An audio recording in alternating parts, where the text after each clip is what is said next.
Yeah, I don't know. No, it's possible he may have left because he wasn't at the task force meeting. Yeah. Follower, I guess it is. I'm hoping time is on our side, but then again, for 2 years ago, they passed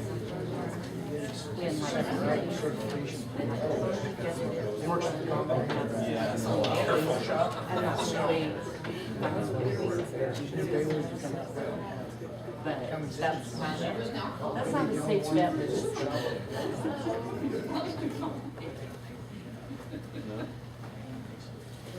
I'm happy to talk to you with this speech. What's that? I'm happy. Okay, great.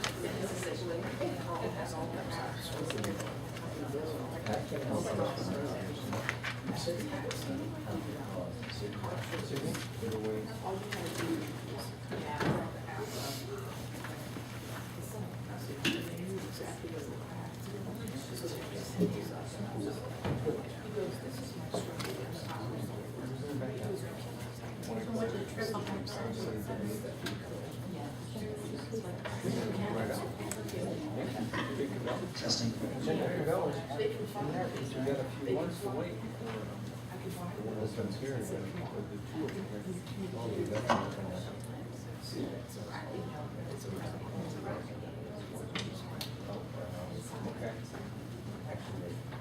I'm just going to close this door so we don't avoid annoying the people out there at the desk.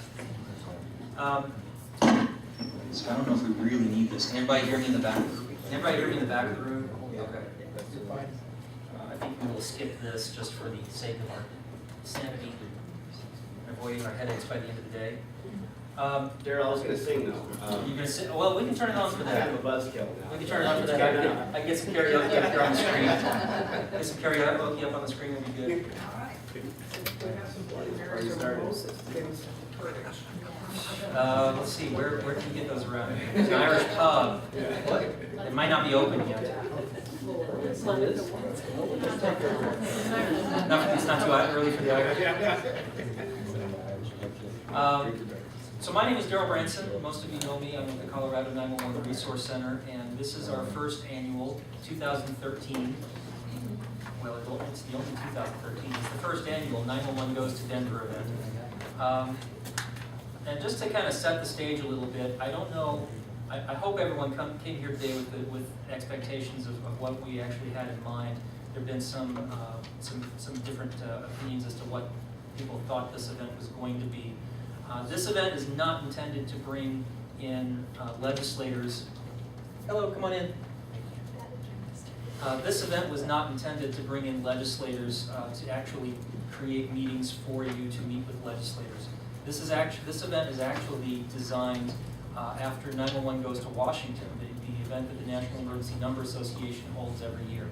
And what NENA does with the 911 Goes to Washington is they bring people in from across the country. They experience a 1.5 or 2.5 day, depending on the year, set of educational sessions on how government works, how to talk to your state legislators, or not your state legislators, but in that case, but your national legislators, how the FCC works, what current legislation or regulation is out there, what kind of things they'll be looking at in the future.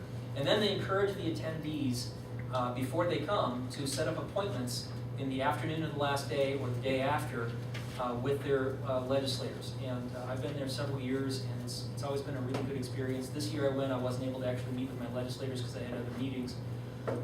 But those who do go have reported that it's a really valuable experience. They get to actually talk to, not usually their legislators, but their legislative staffers. They actually meet with them in the legislative office buildings on the Hill. And so what I wanted to do with 911 Goes to Denver was to create a similar type of experience where people can come in, learn about state government. I know a lot of you, this will be remedial training. I hope I don't bore you too much, but I wanted to start with the basics, talk about state government in Colorado, give some pointers, have some expert panelists talk about how they talk to state legislators, and then everyone who registered was also invited to make appointments with their state legislators after the session today. If you didn't do that, that's fine. I'm hoping that in the future, as we go forward with this, we'll get more people to do that part of it, to participate in that part of it, and have those sit-down face-to-face meetings with their state legislators. You don't have to, just because you didn't do it today, doesn't mean you can't do it later this session. That's one of the reasons why one of the handouts that's over there is a list of all the state senators and state representatives organized by county. So you can look and see for your county, who are your state senators and who are your state representatives. It'll have phone numbers and email addresses with the exception of, what's that? Oh, hi, come on in, come on in. We just closed the door, so we didn't bother them out there. No, that's fine. There's one state representative who doesn't have an email address, but other than that, all of them have email addresses and phone numbers, so you can contact them and set up meetings. There were some people who thought that this was going to be a meeting where you come in as 911 professionals, and then we try to get as many of the legislators to come in, and we all sit down together and have a discussion. I think there might be some value in that if it could be arranged. I'm not sure how easy it would be. That's one of the reasons why I decided to do it this way, is because I didn't think it would be easy to get them, very many of them, to a meeting during the session. But after this session today, watch for a evaluation form in your email. I'll be sending out an evaluation form with questions about how we can make this event better in the future, and that'll be one of the questions, whether this format of having you guys come in and learn and then go out and take that information to your legislators is appropriate, or if you'd rather try to have a sit-down meeting with your actual legislators. So it is what it is for today, and we're going to go through this stuff. I think we've got some very valuable information that you're going to hear today from our panelists and from our presenter. And you know, if there are ways that we can improve this for next year, by all means, I'm really open to that. There aren't that many states that do this. Texas has a 911 Goes to Austin event. They've only done it once. They're getting ready to do their second one. They only meet every 2 years, their legislature. But they had a lot of success with it, and it was a similar format where it was an educational event followed by individual meetings to the Capitol. 911 Goes to Springfield. It was done once several years ago, I think, and I don't know if they've repeated that. That's 911 Goes to Springfield, Illinois. I think the fact that we're doing this, and that so many of you showed up, and we had over 50 registrants, I knew we wouldn't get that many actually show up. But I'm pleased with this turnout. This is a good turnout for a first year of this event. Hello. I'm glad that you're here, and I think that shows that there's a lot of interest in becoming more engaged with your state legislators in Colorado, and I hope that we can continue to grow that. One of the other handouts up there is a list of tips for talking to your legislators. One of the tips at the end of that handout is to invite your state legislators to come back and visit your PSAPs. I think that's one of the most powerful things you can do. And we're going to talk some today about why it's important. One of the reasons is because a lot of the legislators this year in Colorado are brand new. I'm going to do an overview of the legislature here in a little bit, but one of the interesting facts is that 40% of all of the people in the House of Representatives in Colorado, this is their first term. This is their first time in office in the legislature. Some of the people in the Senate started off in the House, and now they're in the Senate, so they're not newbies. More chairs? Okay. Are we out of chairs back there? Sorry, guys. Okay. Just a matter of getting to Okay. them. Well, we'll have more anyway. Maybe more people will show up, and that'll be a good thing. So yeah, there's a lot of reasons why you want to do that. Even if they've been in the legislature for a while, that doesn't mean that they know how 911 works. And if they've never visited a 911 center, it would be good, especially back in their district, to see how 911 is delivered. Especially you guys in those rural areas where you might be struggling with equipment, it might be good for them to see some of that equipment and see why. Hello. We're going to do introductions here in a little bit, but I'm probably getting ahead of myself with some of this information right now. So why don't we go ahead and start with introductions. I introduced myself, and let's just start here, and we'll go around the room, and then we'll get going. Laura Edgeberry, Grand Junction. Monica Million, Grand Junction. Jackie Louise, 911 Solutions. Kyra Doty, 911 Solutions. Gina Gonzalez, Lakewood. Scott Rose, Lakewood. Jim Sleemers, Arvada Fire. Mark Saltis, CenturyLink, Denver. Jim Compliment, CenturyLink. Bill Bessemer, Suffolk County Communications Center. Jim Franks, Library Communications. Carolyn Flores, Emergency Call Works, and also retired former 911 Regional Director. Okay. Vicki Pickett, Arvada PD. Cindy Bromley, Arvada PD. Susan O'Brien, Arvada PD. Steve Reval, Ray Global Safety. Elizabeth Leonard, Dutton County. Joe Bedford, Counselor for Boulder 911 and CEO of the 911 Colorado Foundation. Jim Creighton, Microdata, TCS. Steve Fullerton with Requectus USA. Betty DeShazer, Dallas County Manager. Karen Speaking, Mary J. Rasher with Entrado. Wayne Frankel, Motorola Solutions. Julie Limkis, Motorola Solutions. Karen Kretzel, West Metro Fire. Pat Purdy, West Metro Fire. Mike Murphy, West Metro Fire. Jeff Irvin, Jefferson County Emergency Communications Authority for Jefferson and Broomfield counties. Shannon McCall, Washington, Newman counties. Walt Hardis, DW, Washington, Human Communications. Monty Hefner, Brookfield PD. Linda Terriani, Colorado PUC. Wes Orr, Central. Eric Bergman, Colorado County Incorporated. Great. Those of you on the phone, I know you probably couldn't hear most of those, but if you wouldn't mind introducing yourself, please.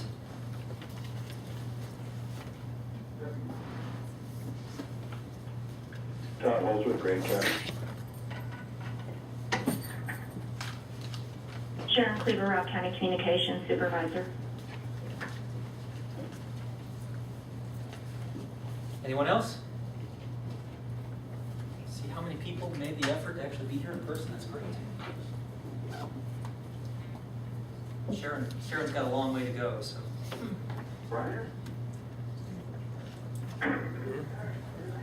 So some housekeeping stuff. Unfortunately, some of you have already heard already, unfortunately the restrooms are on the 13th floor. It's an express elevator though. Did it take you that long to get up there? No? Okay, we're good. Took us longer to find it. Okay, so if you need to find it, maybe talk to these two ladies up here. They're trainers, they are trainers, so they can help train you on how to find the restroom. So I apologize for that, but I do want to thank the PUC and Department of Regulatory Affairs for allowing us to use this room.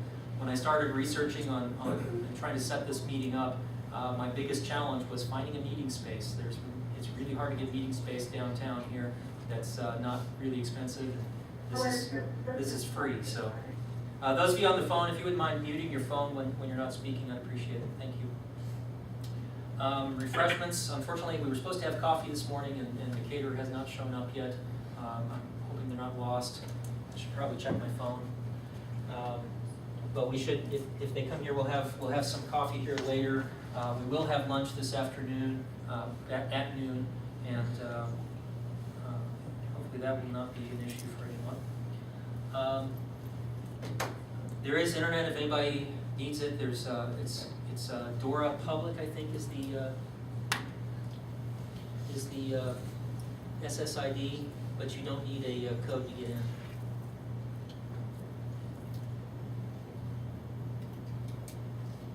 Want to thank our sponsors. This is how we get to keep these kind of events free for you, the attendees. Our gold sponsors are Telecommunications Systems and Entrado. Our silver sponsors are Emergency Call Works and Motorola. And our bronze sponsors are NICE, Recording Company, Mission Critical Partners, and Rave Mobile Safety. So thank you very much. I know there's several of you from those companies here today. So let's give a round of applause for them.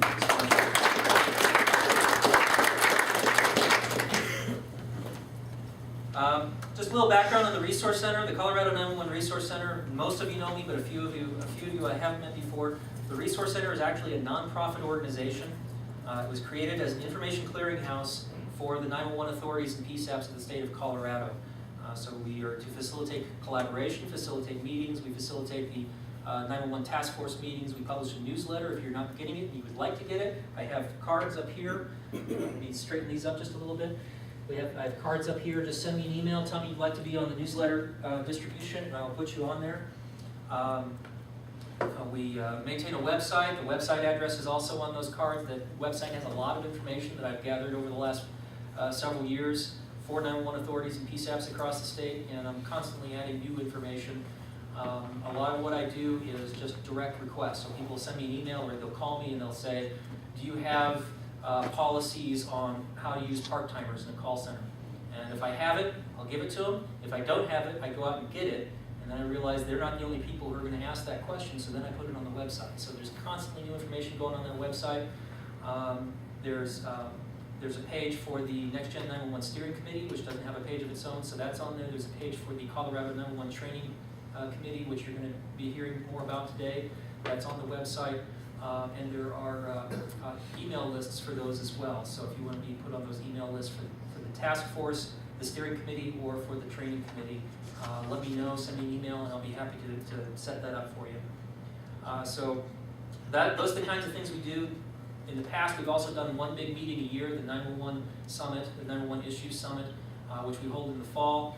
This is the first time we've done a second meeting, and we're hoping to continue this on if you guys find some value in this today.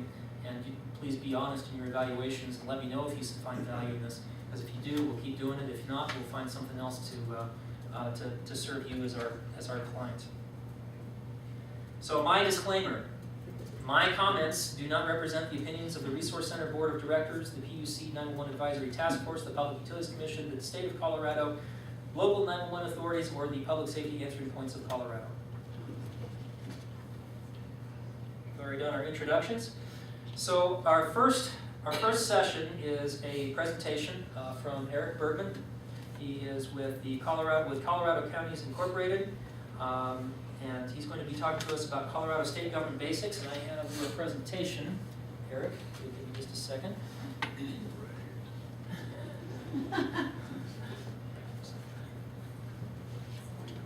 You might want a couple lights too. I think they're Yeah.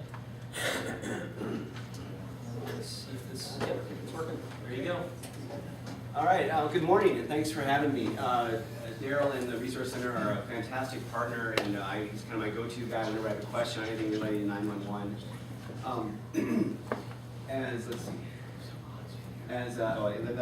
You've all heard the expression that there's two things you should never watch being made: sausage and legislation. That's that old saying, and so that's my sausage picture.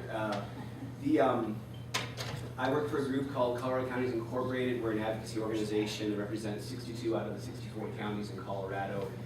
We do a couple conferences a year. We do regular steering committee meetings. We do a lot of advocacy work, training, education of county commissioners. That's our membership. Obviously there are other county elected officials that you work with, the sheriffs, clerks, assessors, and whatnot. But our membership is just the county commissioners. If you know anything about lobbying, you know that it's very cutthroat. Kevin Bomber, who you'll see one of the panel members on our the panel meeting at 9:45. If you ever seen him in action, this is not an exaggeration. These people can just kneecap without any kind of hesitation whatsoever. Sadly, I'm really more. Now I'm not working. Daryl. Daryl. He left me. That's me. That's really more my speed. While I am registered as a lobbyist, I do mostly policy work behind the scenes. I'm not one of the guys that goes over every day and engages in the melee under the gold dome. However, I do love policy, and there it goes. Okay, so I'm just going to do a quick primer today on kind of how a bill becomes a law, and I'm sure for a lot of you this will be kind of a review, but I think there's always a few tweaks you didn't know about or a few things you weren't aware of, and it's good to kind of get an idea, especially as you're talking about communicating with legislators and working with the General Assembly on the passage or not passage of bills. Just so you know, every legislator is entitled to have 5 bills every session. There's a ton of exceptions to that rule, but basically they're allowed 5 titles. And there's varying deadlines for when they have to get those bills in. There's a first deadline in December for filing of titles so that they can get them drafted. And then there's deadlines throughout the session, both for introduction of bills and for passage of bills. There's certain deadlines for when it has to get out of the first house and it has to get out of the second house. So things in the General Assembly will kind of speed up and slow down and speed up and slow down throughout the session. If you are a legislator if you're sponsoring a bill, you have to find someone in the other house to be the sponsor for the Senate or the House, depending on which house you're starting the bill in. You don't have to have that done though to start the bill. The bill can be introduced with just one sponsor on it, and you can keep looking for somebody in the second house. Oh, and as I go through this today, if you have questions, just raise your hand. I don't want to wait till the end if you have questions, so just let me know.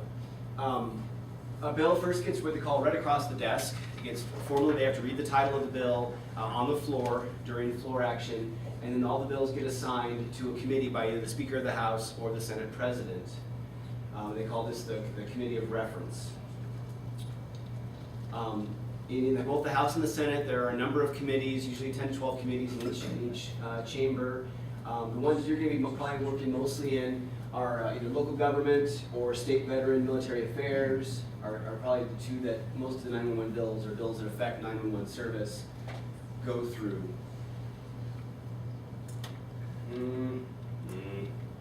There we go. I don't know, how many of you have ever testified on a bill before in a committee? Okay, good, handful. How many of you ever watched a committee hearing before or listened to one? That's good. Well, if you've ever been in there, this is what it looked like. This is what Help. Hey, Daryl. There we go. This is what they feel like, though, usually, especially if your bill is in trouble. They are, if you're ever about to go down and testify, I will tell you, I've got some tips on here. Committee hearings are, it's kind of a circus, but they're critical. This is the one time the public testimony is allowed, and you're allowed to come in either as a citizen or as a representative of a jurisdiction or a 911 authority, county, a city, whatever. So you're allowed to come in and testify. Every bill must be heard in committee. That's one of the rules they have in the General Assembly, that you can't just have what they call a pocket veto. Every bill has to get a hearing at least. If the bill dies in committee, if it's voted down, what happens usually directly after that is they'll do a motion to postpone indefinitely. If a bill is killed or if a bill dies, it actually just lays there. It could actually be revived later. They could take a revote on it. But if they PI it, basically they say they're going to lay it over until like May 12th, which is 4 days after the session ends. So it's effectively saying this bill will not come back during the rest of the session. You will also hear sometimes when they, if there's things going on with the bill, they will lay a bill over on that, and that can happen for a number of reasons. There's a bunch of questions about a bill that weren't answered during the hearing or during the committee hearing. A lot of times if they don't have enough votes, if it's the majority usually that is trying to either pass a bill or kill a bill, and if they've got two members that are absent that day because of a snowstorm or some other meeting, and the votes aren't there to either pass the bill or kill the bill, they'll lay the bill over. They'll just suspend action on the bill until they can get enough votes in the room to move the bill on. And that's just one of the perks of being in the majority. All right, if you are coming in and testify, these are just a couple of tips that we like to provide. There's a sign-up sheet when you walk in the room. There's a clipboard right at the front of the room. And usually there are several bills that are being heard that day, so make sure you sign up for the right bill and you indicate whether you're in support or you're in opposition. I would tell you that when you get to the table, you have to tell who you are. You introduce yourself formally on the record, who you represent. I would ask that you try to be succinct. Don't try to ramble on. If it's a really contentious bill where they've got several, a whole bunch of people testifying, you'll tend to have a lot of repetition. So if something's already been said, you can just get up there and say, listen, I would echo the sentiments of my, the person that just testified. I'll also tell you, here's some new points though I have about this bill or other concerns we have that weren't already voiced. You'll score points for that. If you get asked a question by one of the members of the committee, you need to wait. And if you're like me, you're like, if you know the answer, you want to just blurt it out like, oh, I know that one. But you can't. You need to wait until the chair recognizes you. So the chair will recognize whoever's the question, Senator Branson, Daryl, go ahead, here's your question. He asks the question, and then the chair will then turn to you and say, blah, blue, and you'll say, oh, thank you, Mr. Chair or Madam Chair. Here's the answer to the question. And it's kind of, the reason they do that is it's all being broadcast over the internet. It's also being recorded, and they want to make sure they know who said what at what time during the hearing. So it's, usually if you're up there, if you're like me, you're nervous, you want to be able, if you know the answer especially, you want to blurt it out, but you just wait your turn. They'll recognize you, and you go ahead and answer your question. Be aware that you are going to get questions that have nothing to do with the bill. You're going to get, people are trying to score points sometimes, or they've got an agenda, or they've got just a question that a constituent asked them, and they're like, oh, you're up here, you know 911. How come when I do this, this happens, or that happens when this happens? Or I saw this on Cops one time, and why did this happen? You will get the most inane questions sometimes that will come to you And so just be ready for that. If you're waiting to testify on a bill and you've shown up and you've made the time to come down there, be aware that it can be hours. It can take, these hearings can go on for literally 6, 8, 10 hours sometimes. And if you were listening to the gun debate, for example, recently, those hearings literally lasted from 2 in the afternoon until midnight. Now, most of the ones you go to are not going to take that long, but they will take 2 to 3 to 4 hours. And they'll move the bills out of order sometimes. So if you're there to testify, and the schedule says the bill, hearing starts at 1:30, and even though your bill is third up on the calendar, you probably want to be there at 1:30 because a lot of times they will flip the order if they can't find a sponsor because he or she is over testifying on another bill. They'll move bills up and down in order, and you'll end up staying there for hours. And it's a soul-sucking kind of a day. But again, it's critical. It is really important. Now, having said Can I ask that- one question? Do they tend to, Yes. to ask rhetorical questions, and how do you deal with that in that case?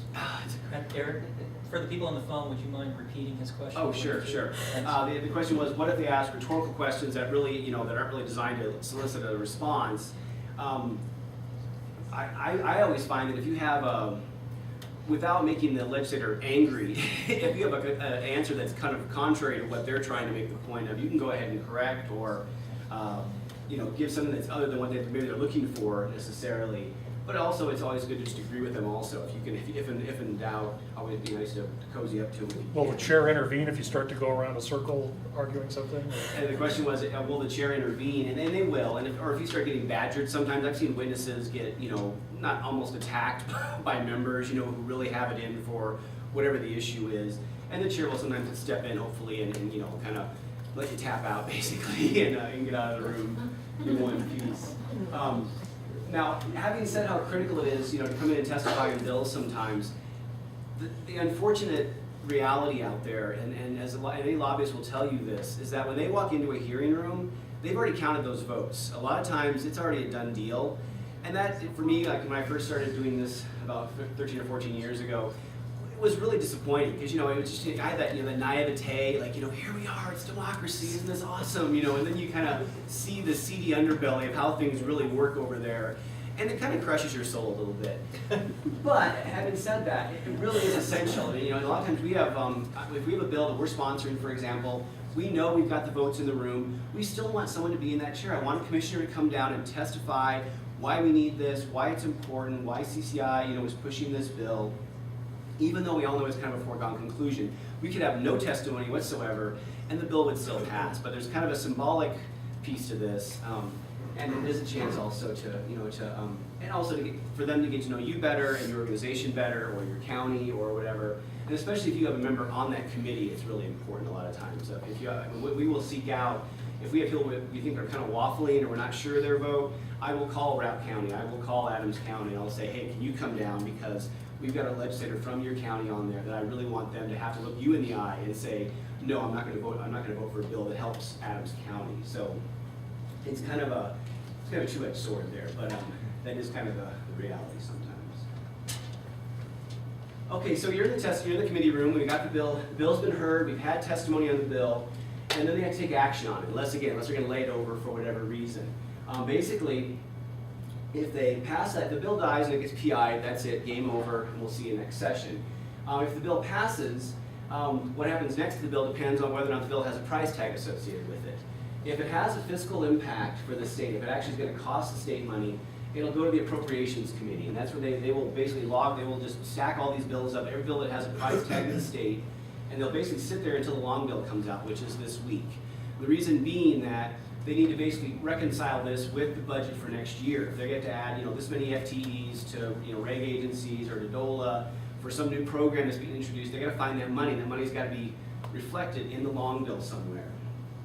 If the bill makes money for the state, it's going to introduce some new fee or some other, not a tax, because that would go to the people, but if it's kind of a fee that's going to make more money for the state or save the state money in some capacity, it goes to the Finance Committee, where they will have another hearing on the bill, but mostly to consider more of the financial aspects of the bill, not really the policy question, that's already been settled kind of in the committee hearing, but this is more of the financials of the bill and what that does, and is that a good idea? If the bill has no fiscal impact at all, it's just a policy change, it's going to be fairly innocuous, Then it goes to the floor, depending on which house, again, Senator House, we were started, for action by the entire body. Trying to. Here, I just do this for you. Thanks. A quick word on fiscal notes. Fiscal notes are documents prepared by Legislative Council, and this is a bunch of staff that works in the General Assembly, great people, work their butts off during session. And basically, it's analysis of a bill that includes the predicted fiscal impact of the bill. If you're reading a bill, and if you're like me and you're not very smart, fiscal notes are one of the best ways to get an explanation of the bill that's totally nonpartisan. You know, a lot of times if we put out a fact sheet at CCI, you know, it's flavored. It's got a little bit of a you know, there's an approach. We're trying to portray the bill in a certain manner. You know, this bill is awesome, or this bill is the worst thing ever. The fiscal note, when you see a fiscal note from the Legislative Council, it's a total nonpartisan explanation of what the bill does, how it changes state statute, and then it goes into what the fiscal impact is going to be, if there is one. We get fiscal note requests, CCI and CML do, and the special districts do, if there's a bill that affects local governments. And we also have a chance to chime in on, we think it's going to cost this much money, and I may farm a bill out to a couple different counties and say, what would this cost you? If we have to do this new program, what's it going to take? Or an example is, there's a bill right now, it's a sunset bill on the plumbing examining board, but there was an amendment that was introduced that would require all counties to have either master or journeyman plumbers to do inspections. Well, right now, we don't have a lot of those kind of, that level of sophistication in a lot of our counties with our plumbing inspectors especially. Maybe the installers are master plumbers, but the ones inspecting aren't. If this amendment were to pass, that would force us to have to either hire or get training, and that's going to cost us money. So we're able to kind of arrive at some kind of fiscal impact and give them an estimate. You know, we can say, listen, these counties said this, and again, that note will be reflected in the fiscal note, and we can bring that up during our testimony in the committee and say, listen, you know, you have a fiscal note in front of you, you can see we estimate this is going to cost us, you know, $6 million, you know, statewide for all the counties to comply with this new requirement, and use that as part of our argument for why this is probably a bad idea. Did you have Where do you find the fiscal notes? Great question. The General Assembly has really what I consider to be a fantastic website. If you go to the webpage and you just Google Colorado General Assembly, you go to the page, it has a picture of Mark Ferrandino and John Morris, the President and House Speaker, right on there. And they have got everything on there. You can get, when you go to it, you can get the bills, the calendars. You can actually watch now. You can watch the House and the Senate floor live, and it's really high quality. It's not like the old days where it's all, the voices match up with the mouth and all this. You can watch floor action live, so you can watch everything happening with the microphone on the bills. You can listen to every single committee hearing. You can't see them, but you can at least listen to the committee hearings, which is great if you live outstate and you can't make it down, but you really want to hear the debate on a certain bill. They also have them archived on there, so if you miss it, you can go back and listen to the committee hearing at a later date also, which is really nice. If you go to bills and fiscal notes, and you can go right on here. Here's House Bill 1002, and you go right over here, and there's the fiscal note, and boom, it pops it up for you, and you can scroll down. Everything's on there. Explanation of the bill, who they contacted, who they consulted with in the preparation of the fiscal note. They're fantastic. And like I said, they're a very succinct explanation of the bill because, as we all know, the summary at the top of the bill is really just the regurgitation of what the bill says, which oftentimes isn't that helpful when you don't really know what if you're like me and you're having to work in areas that you don't usually, topics I don't know much about. These are a great resource. So Just a couple other things while we're here. Might as well show them some of the other figures on here. Please. You can see the actual bill by clicking over here on the left. So if you want to see Bill 1002, there it is. That's the actual bill. You can download it in PDF format. If you want to see previous versions of the bill, click this and it'll show you if there have been multiple revisions of the bill. It'll show them here. In this particular bill, there was only one. another good feature is if you go back to Don't do that. Don't do that. One more thing I would point out, another really helpful piece that I use a lot, if it's a bill I just heard about, is history. It'll tell you exactly where that bill is at. You can see here on the 9th, it was introduced, it's really sad, but on the 9th of January it was introduced and it was assigned to Business, Labor, Economic, Workforce Development. On the 29th, it was passed by that committee, and you can see it was referred unamended to approach, meaning it has a price tag on it. and then it's now parked in appropriations, and will probably be there until this week or the week after when they will finally release the log jam, because now they've got the long bill and they can start figuring out how they're gonna pay for all this stuff. But this is a good one also, just for a real quick, where's this bill at right now? I have no idea what this bill is, where's this, what's the status of this bill? So like I said, the General Assembly website has really come a long way, and there is the one piece I will tell you that's hard to find is if there's an amendment to a bill in committee, and that's a little difficult to find, because what happens is it's in the report, there'll be a report from the committee, but they won't be actually tagged onto the bill until it goes to the House or Senate floor, and that report is then accepted basically, and then at that time the bill will get what we call amended or become or re-referred. There's all these different phrases, but that's the only part that's hard is if you pull a bill up, sometimes it doesn't always reflect how the bill is at the moment, because sometimes it's still this amendment has been put on, but it's not formally injected into the bill yet. So. But one more thing that's helpful on this page. By the way, if any of you have ever gone to the Resource Center website and looked at our legislation and regulation page, you'll see the history of the bill. That's where I'm getting this, is from this page.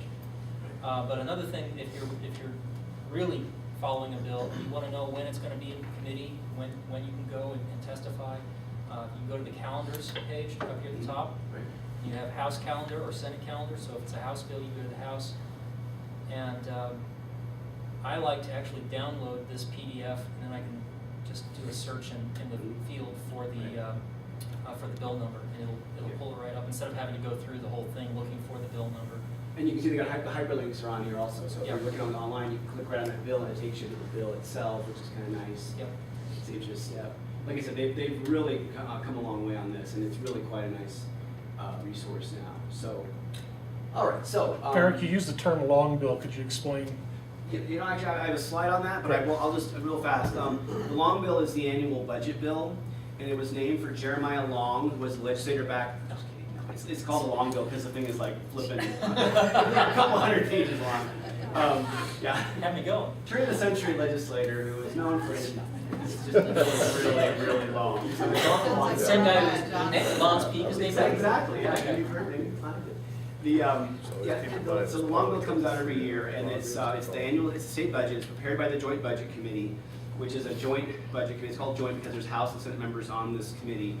They are charged with developing the state budget, and then once it gets introduced, the long bill is unlike anything that happens in the General Assembly, and it's the only time that you really see Democrats and Republicans really sticking together, because the JBC protects that long bill. I mean, they will like run alongside it like Secret Service runs alongside the motorcade of the president to deflect any and all attempts, because everyone's got an idea, hey, I want to spend money on this, or I got this idea, or I want to take that guy's money and use it for this program. And they basically run alongside this bill and kind of marshal it through, and it's a very entertaining process. So anyways, that is the long bill. And it has just been introduced this week, and they're caucusing right now. Caucusing means they meet just by party. So all Dems get together and talk about the long bill and what things they like and don't like, and their JBC member will explain to them why this is the way it is and why this is going to happen. So, okay, so let's say our bill we're tracking here has got out of committee, and it's got out of approach now, or if it didn't go to approach, it's straight to the floor. It goes back to now for what's called second reading. Remember, first reading was when they read it across the desk and assigned it to a committee. Second reading, it goes to the floor, and then it has a debate on the floor, and they can offer amendments again. There's no public testimony. This is all just legislators talking amongst themselves. And then ultimately it has to be passed on second reading. And again, the bill can die. Plenty of them die on the floor, and they get out of committee and then go to the floor and do not get passed. But usually they will have debate there. And again, sometimes it flies right through. Sometimes it crashes and burns. If it's passed, it goes on what we call third reading. Third reading has to happen, I believe, a day later. Hold on, I'm losing my, there we go, there's third reading. Primarily, third reading is, so I said, it has to happen at least a day after the second reading happens. And this is a problem at the end of the session sometimes when bills get really get hung up for whatever reason, and all of a sudden you get to the last couple days of session and the clock is ticking, because you have to be able to do second and third a certain time separation between the two.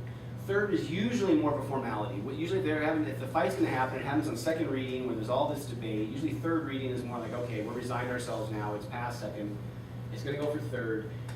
You can amend a bill on third reading, it's rare, and in fact, you'll get hissed on the floor. If there's a third reading amendment, it's kind of good natured, but they will actually hiss a sponsor or somebody who's trying to amend a bill on third. If it does pass third reading, it then goes to the other chamber, and the whole process starts over again. It gets assigned to a committee, goes through the whole process. So again, as someone who wants to testify, you do get two bites of the apple, because you can testify in the House, then you can testify in the Senate again. If you're still following the bill, or still trying to kill it, or you're still trying to amend it, or whatever, or help pass it. So, there we go. The second chamber, it all goes back. If the bill changes in the second house, if we have a House bill that goes over to the Senate and then it gets amended in the Senate, it has to come back to the House again for what's called concurrence. Basically, the House has to agree with the changes that were made to the bill over on the other side. If they can't agree, if there's some change that was made that's just not something they can agree on, they form what's called a conference committee, and then which will be comprised of House and Senate members who will then sit down together and try to hammer out some kind of agreement on the bill. If they can't, the bill will die ultimately. But again, usually they're able to work out some kind of compromise. When it comes back to the first house that it was in, so say starting in the Senate, goes to the House amends it, it goes back to the Senate, does it go to a committee or just to the floor? It'll go back to the floor again. So in other words, the House strips off the amendment. It has sent its amendment on a bill, and it has to go back to concurrence, and they vote to take that amendment off. Then it has to go back to the Senate again. Usually by that time, you're going to form a conference committee, because obviously the Senate's going to want to maintain whatever change was made to the bill. And again, the vast majority. Here's Kevin Palmer, the executioner I was telling you about. Anyway, so if okay, so final passage. So if we had, both chambers have agreed on a bill. It goes through. Everything's good. The bill then goes to the governor's desk for action. And you put the next one there. Here's a picture of a fresh-faced Eric Bergman back in 1998 when I passed my first bill with Governor Owens. You can see my luxurious head of brown hair. It was like corn silk back then. It was just lovely to behold. The governor has several options. You go to the next one. If a bill comes to the governor, he can do one of three things. He can either sign it and it becomes law, either immediately, or if there's a safety clause, it could take a little bit of time. But he can veto the bill and it dies unless the House and Senate can muster a 2/3 vote to override that veto. And then finally, the governor can choose to take no action at all, and it'll automatically become law after a set number of days. And that number of days varies depending on whether it happens during session or at the end of session. The only reason the governor would take no action on a bill is either if it's really, really innocuous or fairly controversial, and he doesn't really want to be too far out in front. But generally, most people want to have the bill signed. They want the picture with the governor. They want the pen. It's just kind of a nice ceremonial time. So. The 2/3, is that 2/3 in both the House and the Senate, or 2/3 of them combined? I think it's 2/3 in each house. in each In each house. house. Yeah. So, anyway, so that's that one. Go ahead to the next one. Oh, and here's just a quick word on the Joint Budget Committee, which I mentioned before. There's the long bill down here that I was talking about. Widely regarded as the most powerful committee in the General Assembly. They do basically direct. The governor will present his budget every year, but the JBC is under no obligation to follow that. It's more of a suggestion. The governor's Office of Policy and Budget will come up with their own recommendation, but they still have to come before the JBC and present that budget, and then they'll hammer out some kind of this long bill, state budget bill for the next year. And again, it's just a one-year budget that we pass every year here. So the Joint Budget Committee is not where they decide how to pay for medical marijuana? No, actually, no. They they actually have a hand in it, because they will have to. Like I said, that bill, and Kevin and I are all too familiar. We're both kind of the pot czars of our respective organizations. They will be, since there is going to have to be additional staffing for reg agencies for the Medical Marijuana Enforcement Division. That bill will ultimately have to go through appropriations, I believe, because it will have a fiscal bill, because they're trying to they're going to staff it up and figure out a way to pay for all of that. So yeah, See, I make a joke and you give me a serious answer. I know. Oh, believe me, we've there isn't a joke. It's not funny.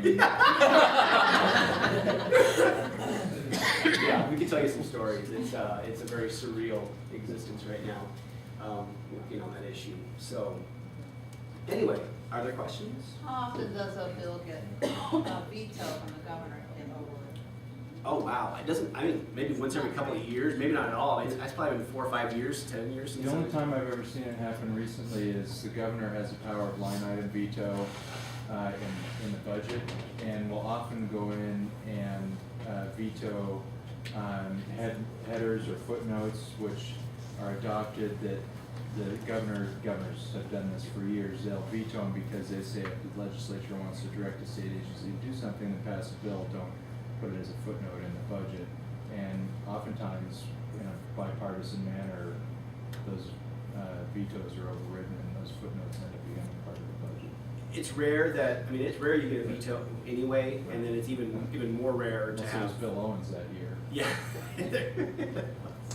And I mean, an example this year, you know, there's a bill on unionization of fire departments, and that is one where the governor has actually publicly declared that, you know, I don't like this bill, and that if it comes to me, you know, he didn't use the V word, but he came as close as he possibly could without saying I will veto it. But again, he has his own lobbyists. I mean, it's not like he just sits back and waits till the very end. He's in the mix the whole time. His people are making it clear, you know, we like this, we don't like this. It's no secret to you guys that, you know, when when the General Assembly has one party that's in control, like they are right now, it becomes very awkward for a governor, especially a governor of the same party. We saw it with Owens back when the Republicans had control of both houses. Bills that, you know, and as lobbyists, I mean, it's no secret. We love it when we have, you know, Dems have one house and the Republicans have the other house, because nothing gets through without having complete bipartisan support. When you have one party that controls, it doesn't matter what your personal affiliation is, things have a way of flying through unchecked, or at least not, it's really hard to slow things down or say, that's okay, we'll kill it in the other house, you know, we can't get it here. And all of these, puts the governor in a very awkward position. It's been no secret the gun bills, things like that, have really put the governor on the spot, and there's going to be a lot of, you know, intense scrutiny as these bills, as you saw, you know, with the signing and all the coverage, and it's going to continue with a couple other issues that are coming up. So, anyway, there was a question in the back. Oh no, I was just gonna point out, because I know it rarely happens that the governor vetoes a bill, and it rarely happens that a committee changes its mind about things, but there have been in the past couple of years some bills very directly related that had pieces that would have impacted 911. Governor Ritter did veto a telecom bill a couple of years ago that radically changed in kind of the last 3 days of the session, and then came out as something very different. And that one would have, for whatever people believe was good or bad about that bill, would have had some impact on 911. And there was also a couple of years ago in committee, just so people aren't discouraged about going to committee meetings and testifying, we had a bill that involved prepaid wireless, several prepaid wireless carriers, but one prepaid carrier was really the one pushing the bill. And the committee went in there intending to pass it along and vote it in, and one fact changed their mind and they killed the bill. So it's not common, but I don't want anybody to be discouraged about wanting to get in there and do their part at any point along the way. That's a good, and I'm glad you said that. It's always best to make sure all these folks, like the lobbyists, are doing everything they possibly can to make it happen the best way going through it, but. And there are legislators that will not, I mentioned before about, you know, going in and counting your votes and knowing how something's going to turn out. There are legislators that refuse to disclose. They say, well, I haven't made my mind up yet. And they, you know, maybe they're telling the truth, maybe they're not, but, and they sometimes they can be swayed. I mean, I'm not saying it doesn't happen, I'm just saying a lot of times you're right. It's not the easiest path, but. It's an imperfect process, but it's the only we have. Any other questions for Eric? Okay. Thank you, Eric. Sure, thanks.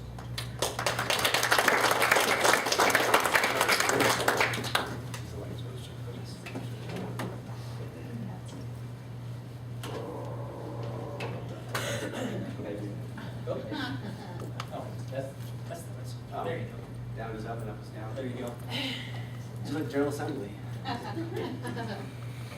Okay, so next up is a panel discussion, talking to your state, I said representatives on here, talking to your state legislators, both representatives and senators. That's going to be Eric Bergman, Kevin Baumer, Mary Jane Rasher, Mark Soltz, is that how you say it? Soltis. And is Andrew Bateman here? Andrew. Okay, I guess we don't have Andrew.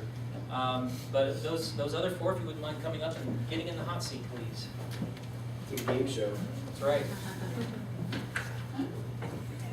And while they're coming up and getting ready, I'll let you know the caterer called. Their coffee is on the way. There was a slight accident on the way here and ended up spilling in the back of their van. But they're brewing some new stuff for us, and they'll be here shortly. So why don't we start? I'm going to go ahead and turn this on. Not everybody necessarily has the voice to carry. So why don't we start by just have you introduce yourselves and tell me what organization you're with and what your role is in government relations with your organization. Morning. I'm Mary Jane Rasher with Intrado, and I'm the Director of State Regulatory and Government Affairs for Intrado. So I do PUC work, regulatory, also legislative work, and I cover actually the whole country. So, but we're located here in Longmont. Good morning. My name is Mark Saltis. I head up our government affairs operation in Colorado for CenturyLink. So what that entails is working at the state legislature as well as our congressional delegation in Congress. So look forward to being here and answer any questions that you may have, provide some insight as to how, that slide was very appropriate, how sausage is made. My name is Kevin Bomber. I'm the Deputy Director of the Colorado Municipal League, and the league is made up of 266 of Colorado's 271 towns. If any of you know anyone in Sheridan Lake or Sawpit or Bonanza, maybe we can convince them to be members. We'll see if we get that closer to 271.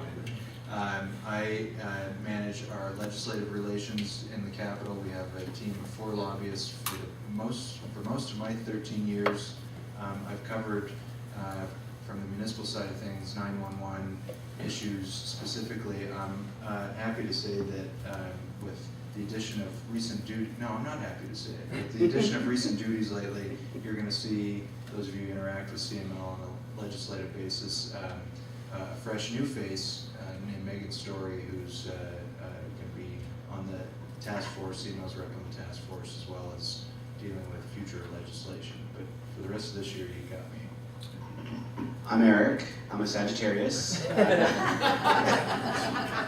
like the dating game here. Yeah, take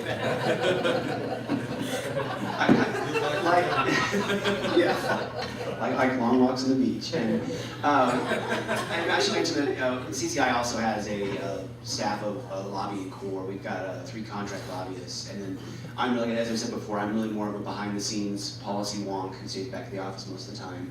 I do venture over once or twice a week, though, to give Kevin a hard time, and talk about pods, so it's really... While I said that this wasn't a meeting to get legislators in and actually, sit everybody down at the same table, I actually did invite the legislators. I only got a response from one, and that was from Representative Joe Van Melton's office. The representative's staffer, Andrew Bateman, was going to be here, so I'm kind of disappointed that didn't happen. But it's hard to get them to come out in the middle of a session like this. So I'm going to turn this down just a little bit before I break everyone's eardrums. Okay. Thank you.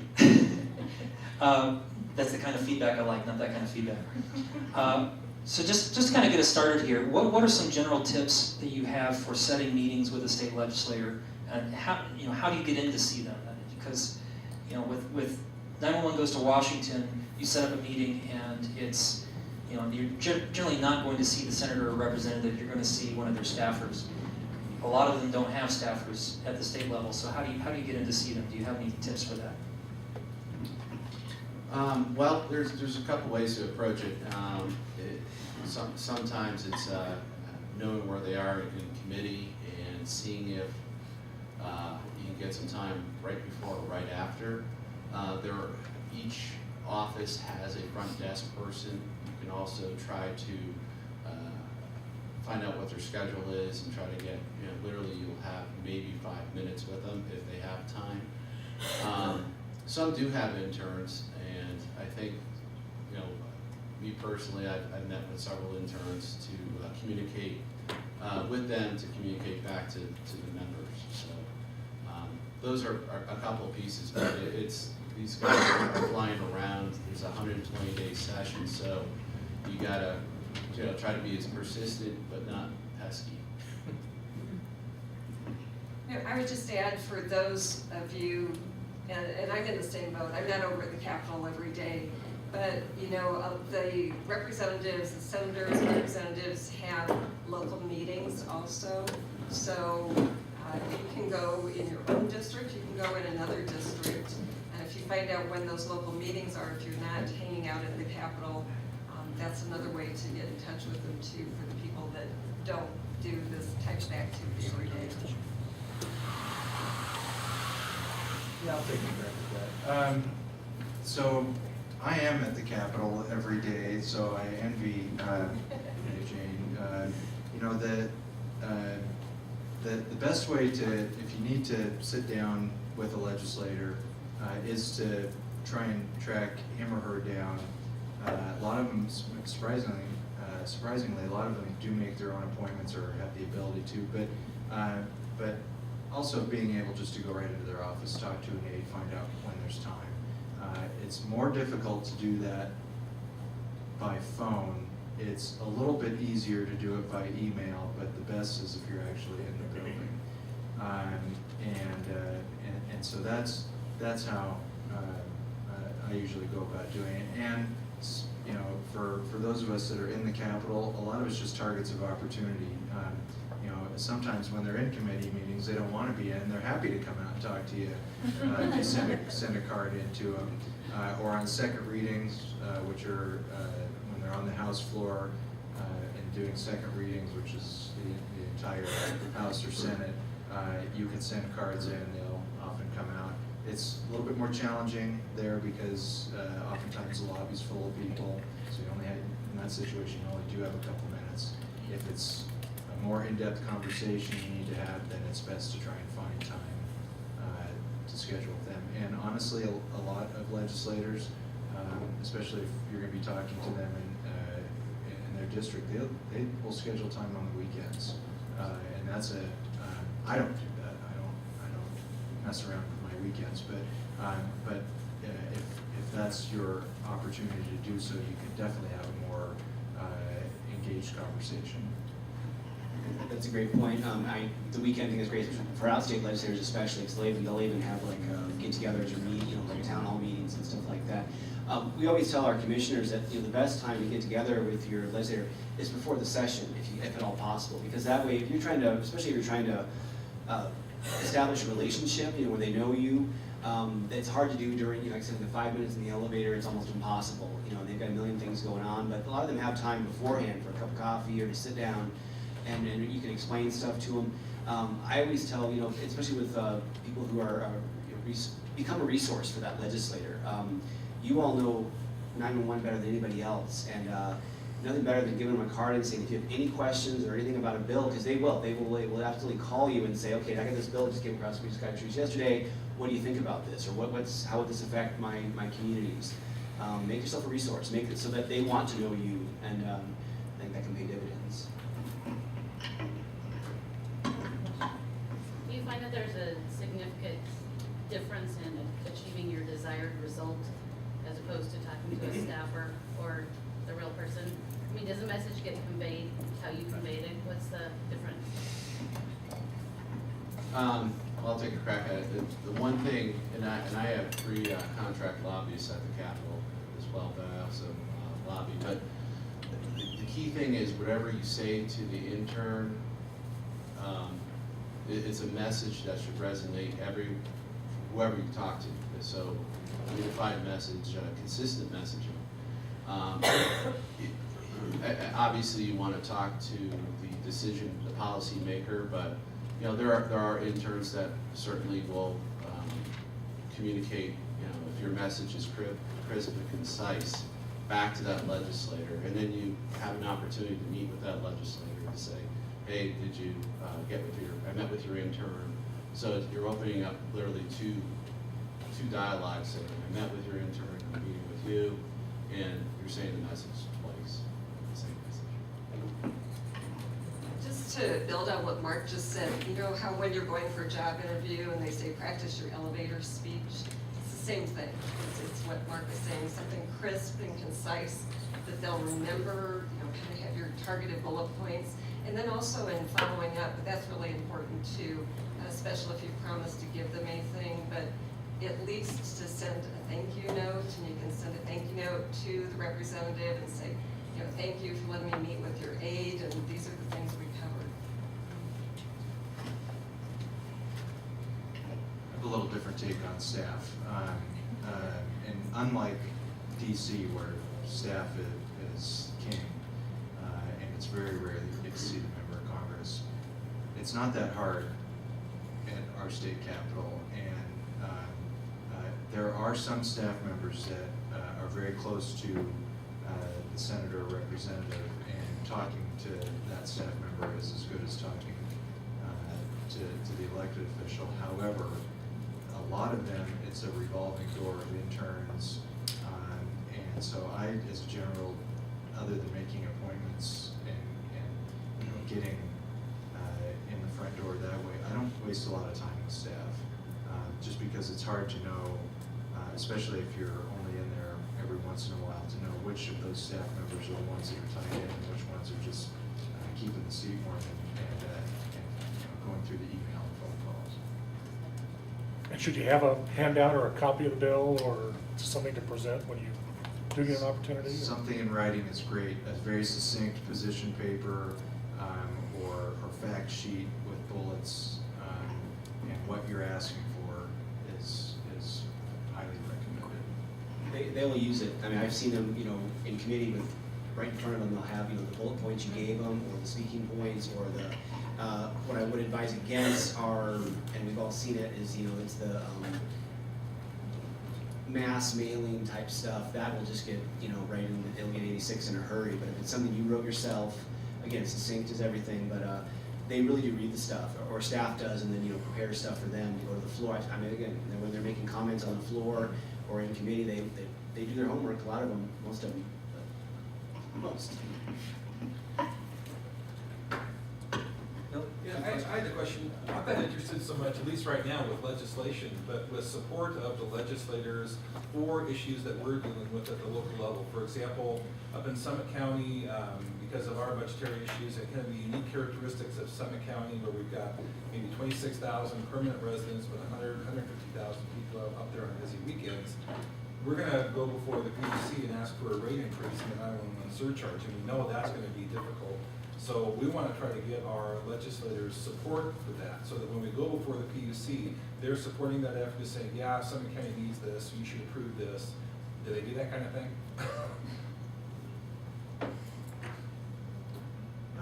I don't know the answer to that. Probably pretty rarely would a state legislator give an opinion on a regulatory request. Someone in the back will know the answer to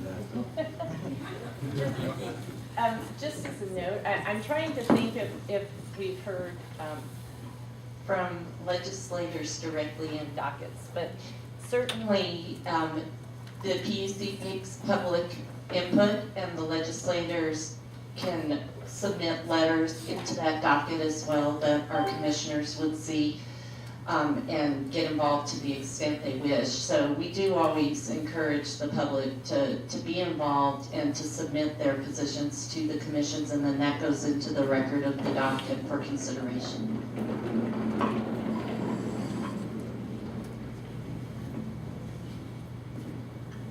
Any other questions? I guess in Bill's situation, would it be better for him to go to one of these committees, like the like you had mentioned, the Senate Veterans and Military Affairs or the local government committees? If at all possible, you want to try to get to them before committee hearing. I mean, you can pull them out of a committee hearing, you know, but that's generally, obviously it's too late, but usually it's, they may not come out. I think it's much, you obviously always want to try to get them beforehand, either email or phone, but in person if you can, a day or two before, to make contact. If you have, especially, you know, if you have a position, if you're, you know, this bill is bad, or this bill is good, and here's why, or this bill needs to be changed, and here's why. But I would say I almost always try to get to them before the committee. I mean, you still want to come and testify at the committee, but that should be the first time that they're hearing your opinion on a bill. But in this situation, we're talking about a rate increase before the PUC, so it's really not a legislative issue.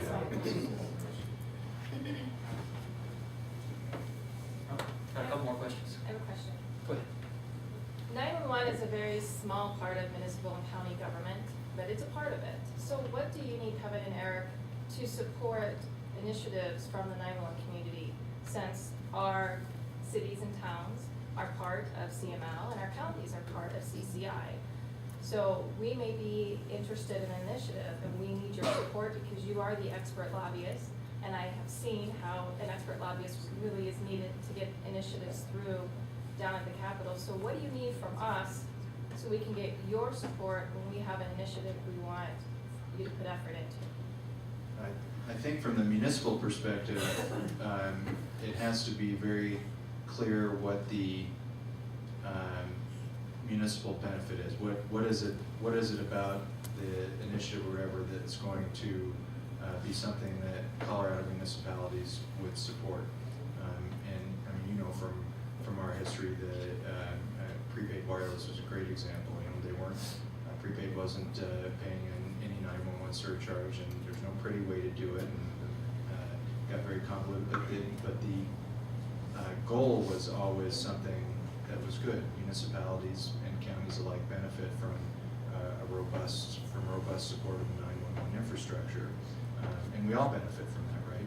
So that was one where the goal was a very easy sell to CML, our board, and our members as to why we should support that initiative. I think that's always the goal, is a clear message of what the benefit is. Or conversely, if it's something that the 911 community opposes, how it might damage municipal interests. And just to piggyback on that, with us, it's essential that it's coming from the commissioners, since the elected officials are our members. And there have been instances in the past where I've had staff contact me and say, CCI needs to get behind X, Y, and Z, and that's fine. You know, I mean, I'm interested. These are the issues we work on. But then if I come to find later that the commission, you know, it wasn't necessarily a priority for your board of county commissioners, that puts us in a bit of an awkward situation. And I'm not saying that you would do something counter to what your commissioners want, but a lot of times, you know, it's not on their radar screen yet. We always ask that it kind of come up, it's like a grassroots effort, it comes up through the commissioners, and they bring it to us formally as something that our county has talked about at, you know, in a meeting, and it's now a priority for our county. And I go back to that bill last year, that telecom monstrosity, and you know that was a really, really hard one for CCI to get its arms around, because you know, I think we had on the order of like 27 amendments that were suggested just by our membership, as far as, you know, here's how we can make this palatable, not support, but at least make it okay. And bills like that, you know, it is really, really hard to get, you know, the kind of that uniformity, and obviously that bill kind of, you know, died under its own weight last year.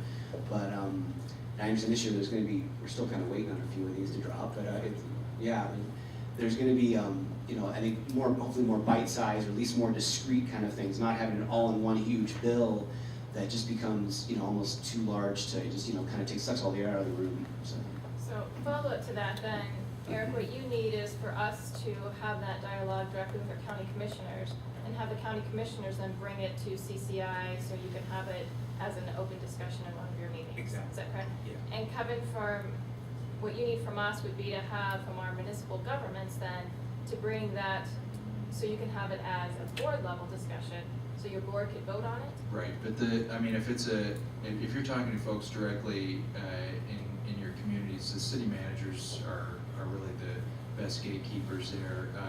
And our organizations are just slightly different in that CCI's boards of county commissioners. CML has municipalities, and we have elected officials and staff that are on our board even. And our current board president is the city manager in Evans, Colorado, for example. But in terms of, I guess, addressing needs from the community at the local level. The city manager's office is the best place to do it. And then, I mean, I always like to, if it's gonna be a request for something at the State House, I always like to know when those requests are going out to our local governments. And for the most part, I think the 911 community is pretty good about that, about copying CML and CCI on that, just so we don't get blindsided with something. Joe? I actually have two questions. The first is 911 and the issues we have with legislation can sometimes be rather convoluted to explain and don't lend themselves to an elevator speech. And in those cases, it might be easier not to try and explain it to a county commissioner to a level where they can then explain it to someone else. Does associate membership by an authority in either CML or CCI help us get an audience with your organizations? Not in the legislative arena. Our associate members do not have any policy making or legislative connection. We obviously count on them, and our members do, for expert advice in the fields they represent, but they're not included in our policy development process. And it's the same as CCI, and there's opportunities for interface with our commissioners at various functions. You know, we have a lot of, mixers, and we have at the conferences, we have time with commissioners can mix with associate members to talk about issues. And we even had some of our members, our associate members, have actually done sessions at our conference and all that, but they're not part of the steering committee structure as far as the policy making that happens. I mean, there's an opportunity to talk to the commissioners, but there's not a formal voting rule or anything like that. Okay.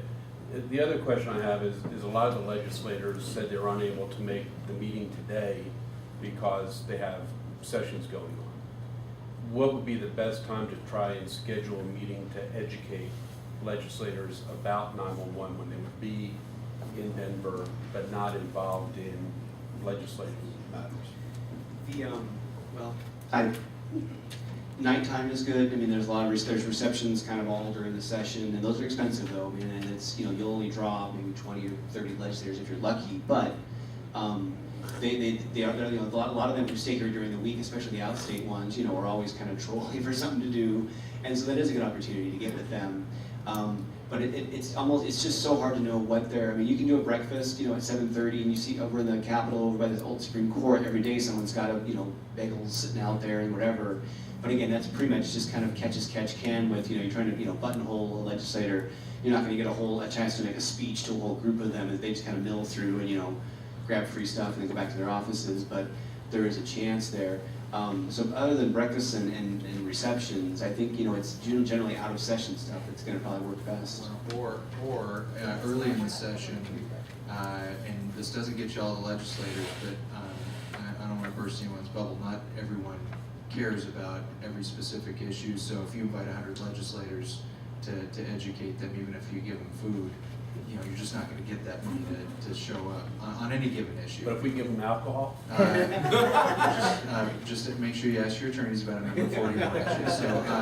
So that said, and this is something that frankly I think some legislators would be open to. Usually 911 related or telecom related bills are heard in the transportation committees.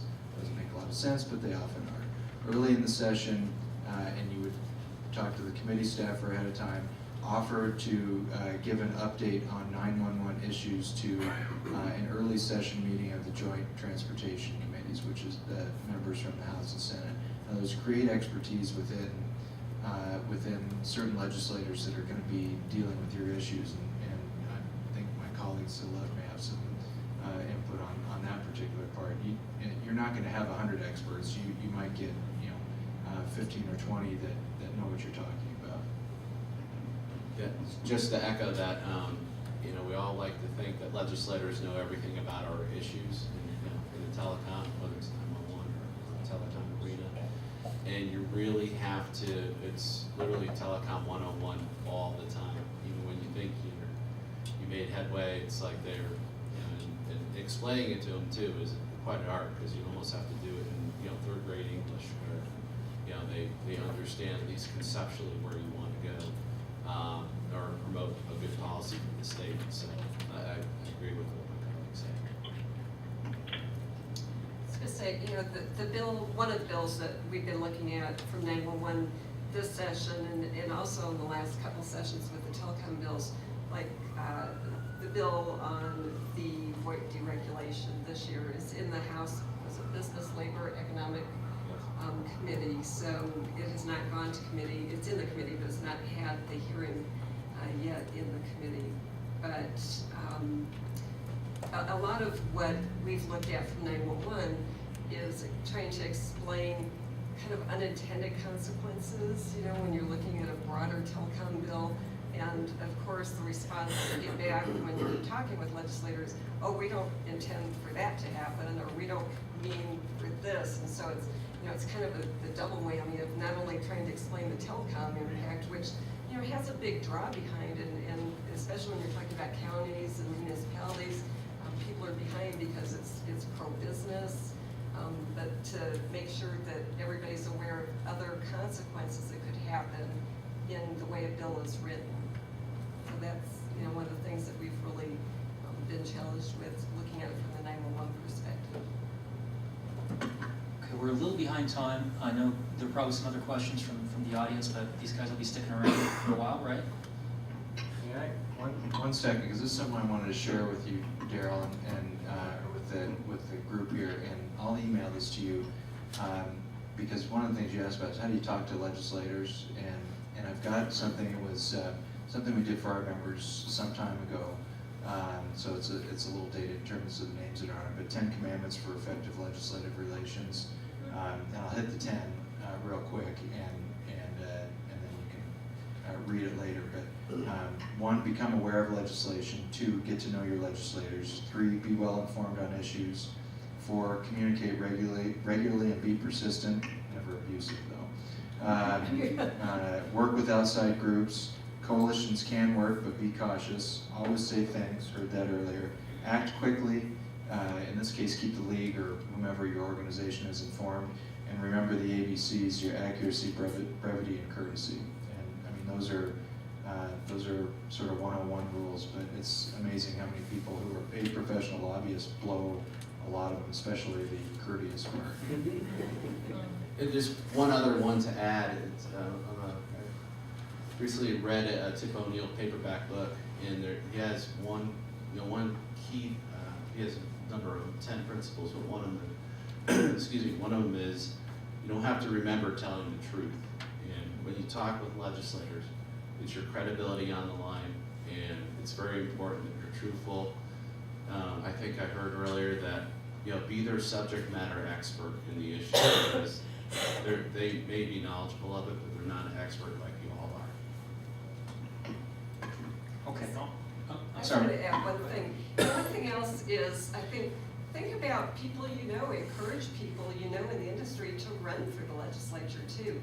California has a very effective assemblywoman that has been at the forefront of a lot of 911 bills. She was a dispatcher before she went into their assembly.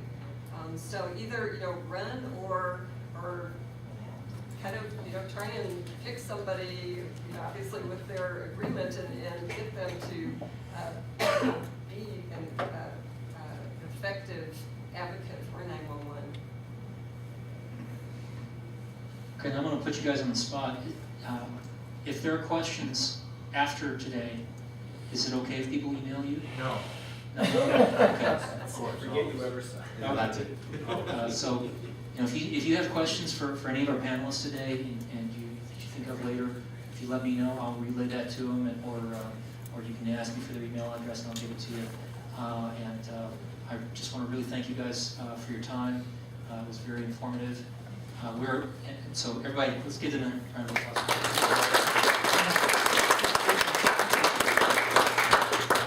Since we are running a little behind and our coffee is finally here, I think we should go ahead and take our break now and then maybe start up again at 10:30. So give you time to get a cup of coffee and maybe run up to the 13th floor.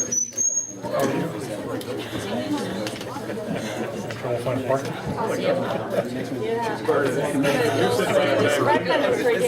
Let's see if they have a thermostat. I think it's under lock and key or what kid was looking for.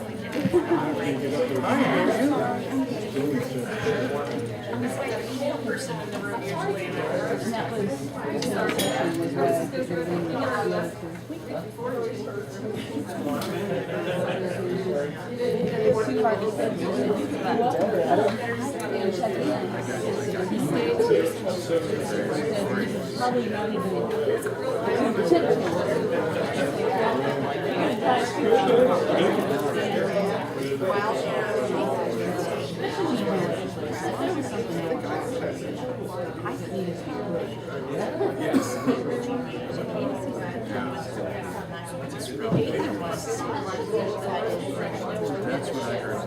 It just keeps going, like, when all these stuff they Thinking about it. You have, in a good way, I hope. I'll email you this one, see what you think.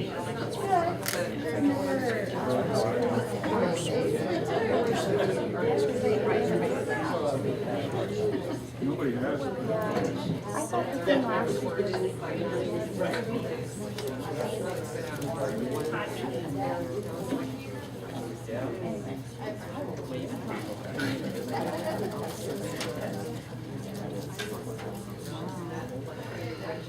There's nothing left to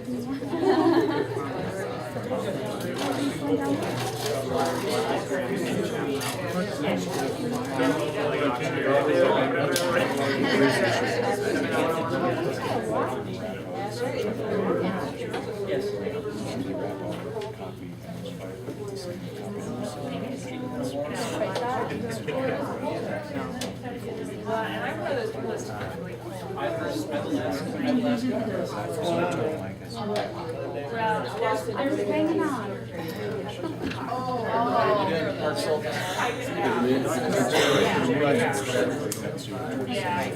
It's quite a process up there. Expected, unexpected. I've testified a few times. I think that's what you're saying. Been sending emails, that's become her one night.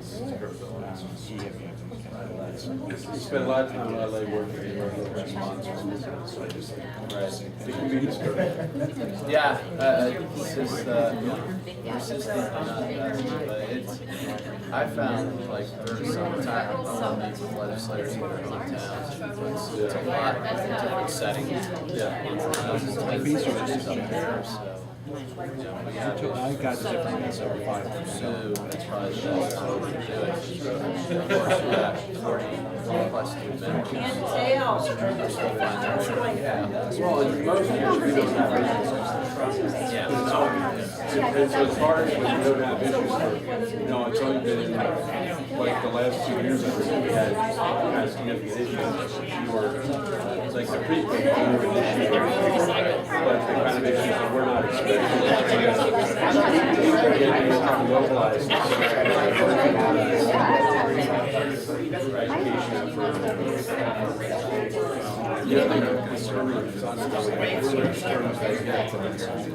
Well, that turnover in your space, I'll tell you, the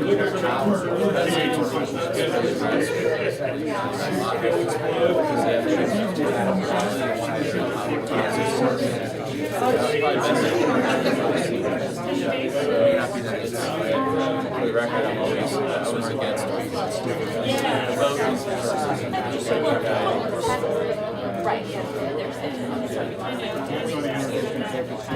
listening on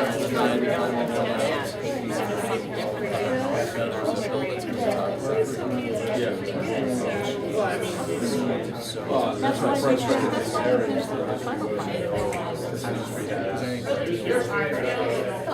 No, we were on a conference call with Phil Nelson. Mike Nelson. Yeah, just, Sponsored the bill and got the text right. Certainly during our conference call. If you want to meet with us, it gets that closer. Yeah, and our issue really is more local in nature. It's like, yeah, we're talking about other issues, so that's interesting. Kevin? You're talking about an educational session. Well,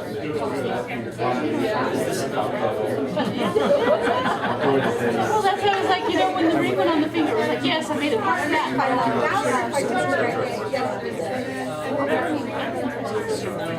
So you do like a workshop tour. Not even a workshop, probably 10 or 15 minutes.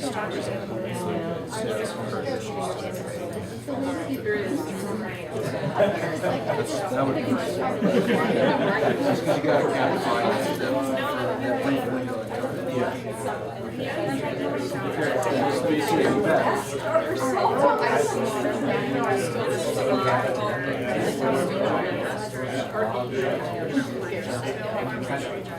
How are you? Good. And I'm not gonna work that hard. I'm hoping that will help my economic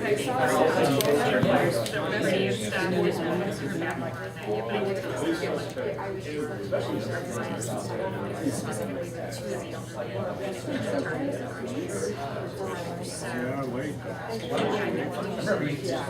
I was late, didn't Great. That's good. I mean, even though I'm saying I feel really fine,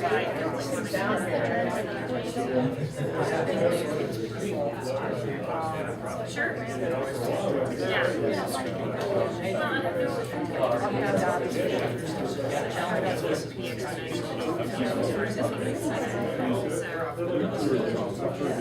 Well, I'm just gonna bring it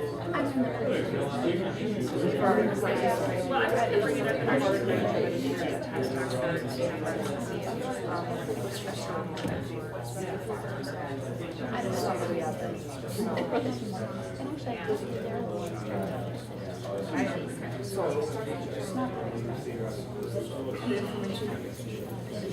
Yeah.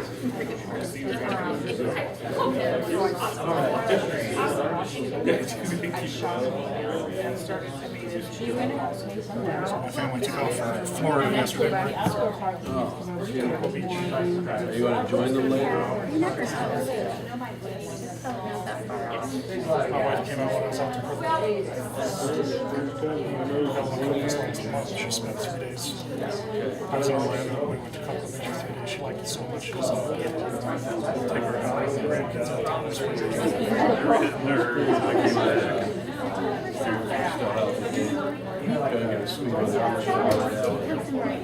The kids might actually go down, and I might get down there for a weekend. After the divorce, I had to go. It was the best thing. Then they got older, it was like, oh, I wish I could make it, but you can go by yourself.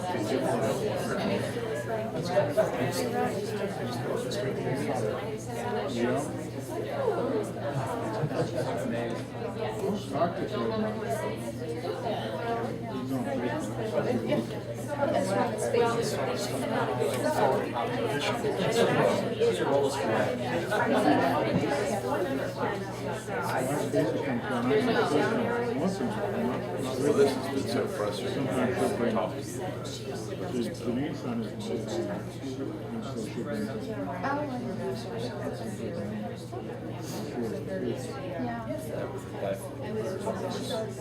His advice was.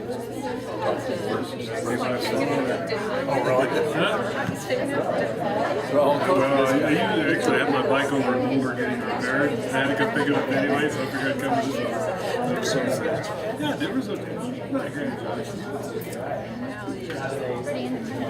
Variety, right? Yeah, that's that or Florida after I'm just following you around. You know, someday I'm going to grow up. I want to be like you. Someday. Before I get to my chair.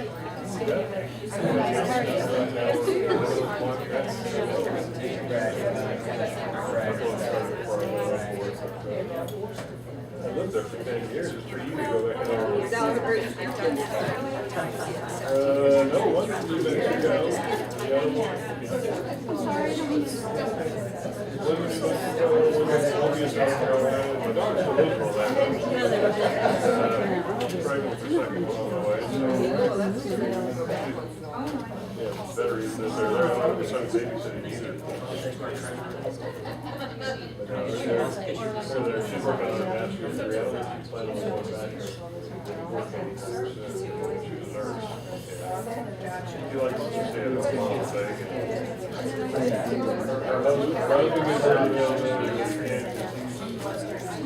One of the big ones is our he's one of the residency guys, so I think he's a new guy. He's one of the UCF curriculum.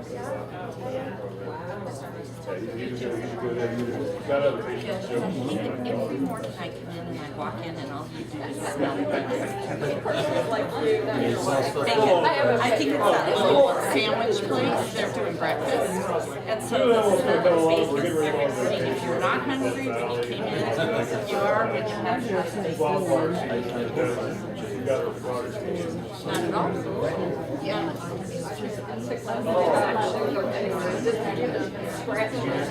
Pull it down there.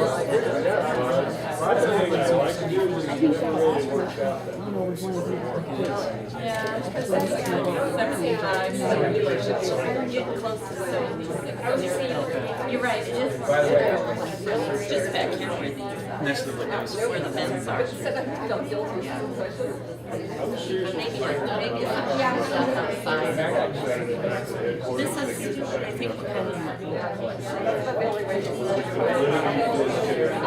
my concern is if they came and actually turned it down, you may be comfortable up there.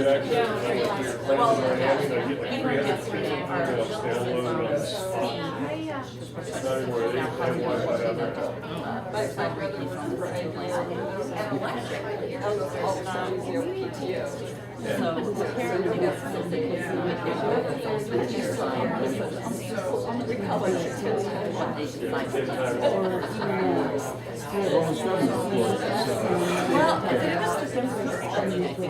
decide to do. Well, was it? Yeah, yeah, we were in I have no feelings about this building compared to, have you been in the new state courthouse and all that? Yeah, I found out when I got here. And then I didn't pay attention to which set of elevators I got in, so I got, looking like, I guess going at 7 points, like, I wasn't there up there, it's just crap. I got out and I hit the down button. So, one of the street urchins. most times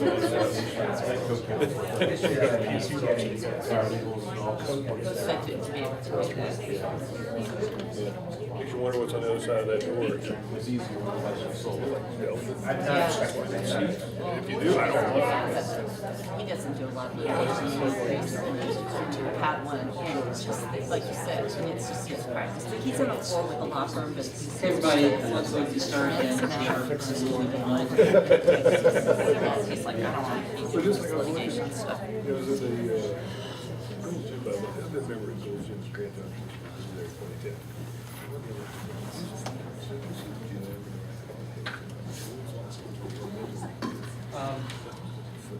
We're about 15 minutes behind. My short presentation here won't take that long. I just wanted to kind of give a brief overview of who's in the state legislature right now.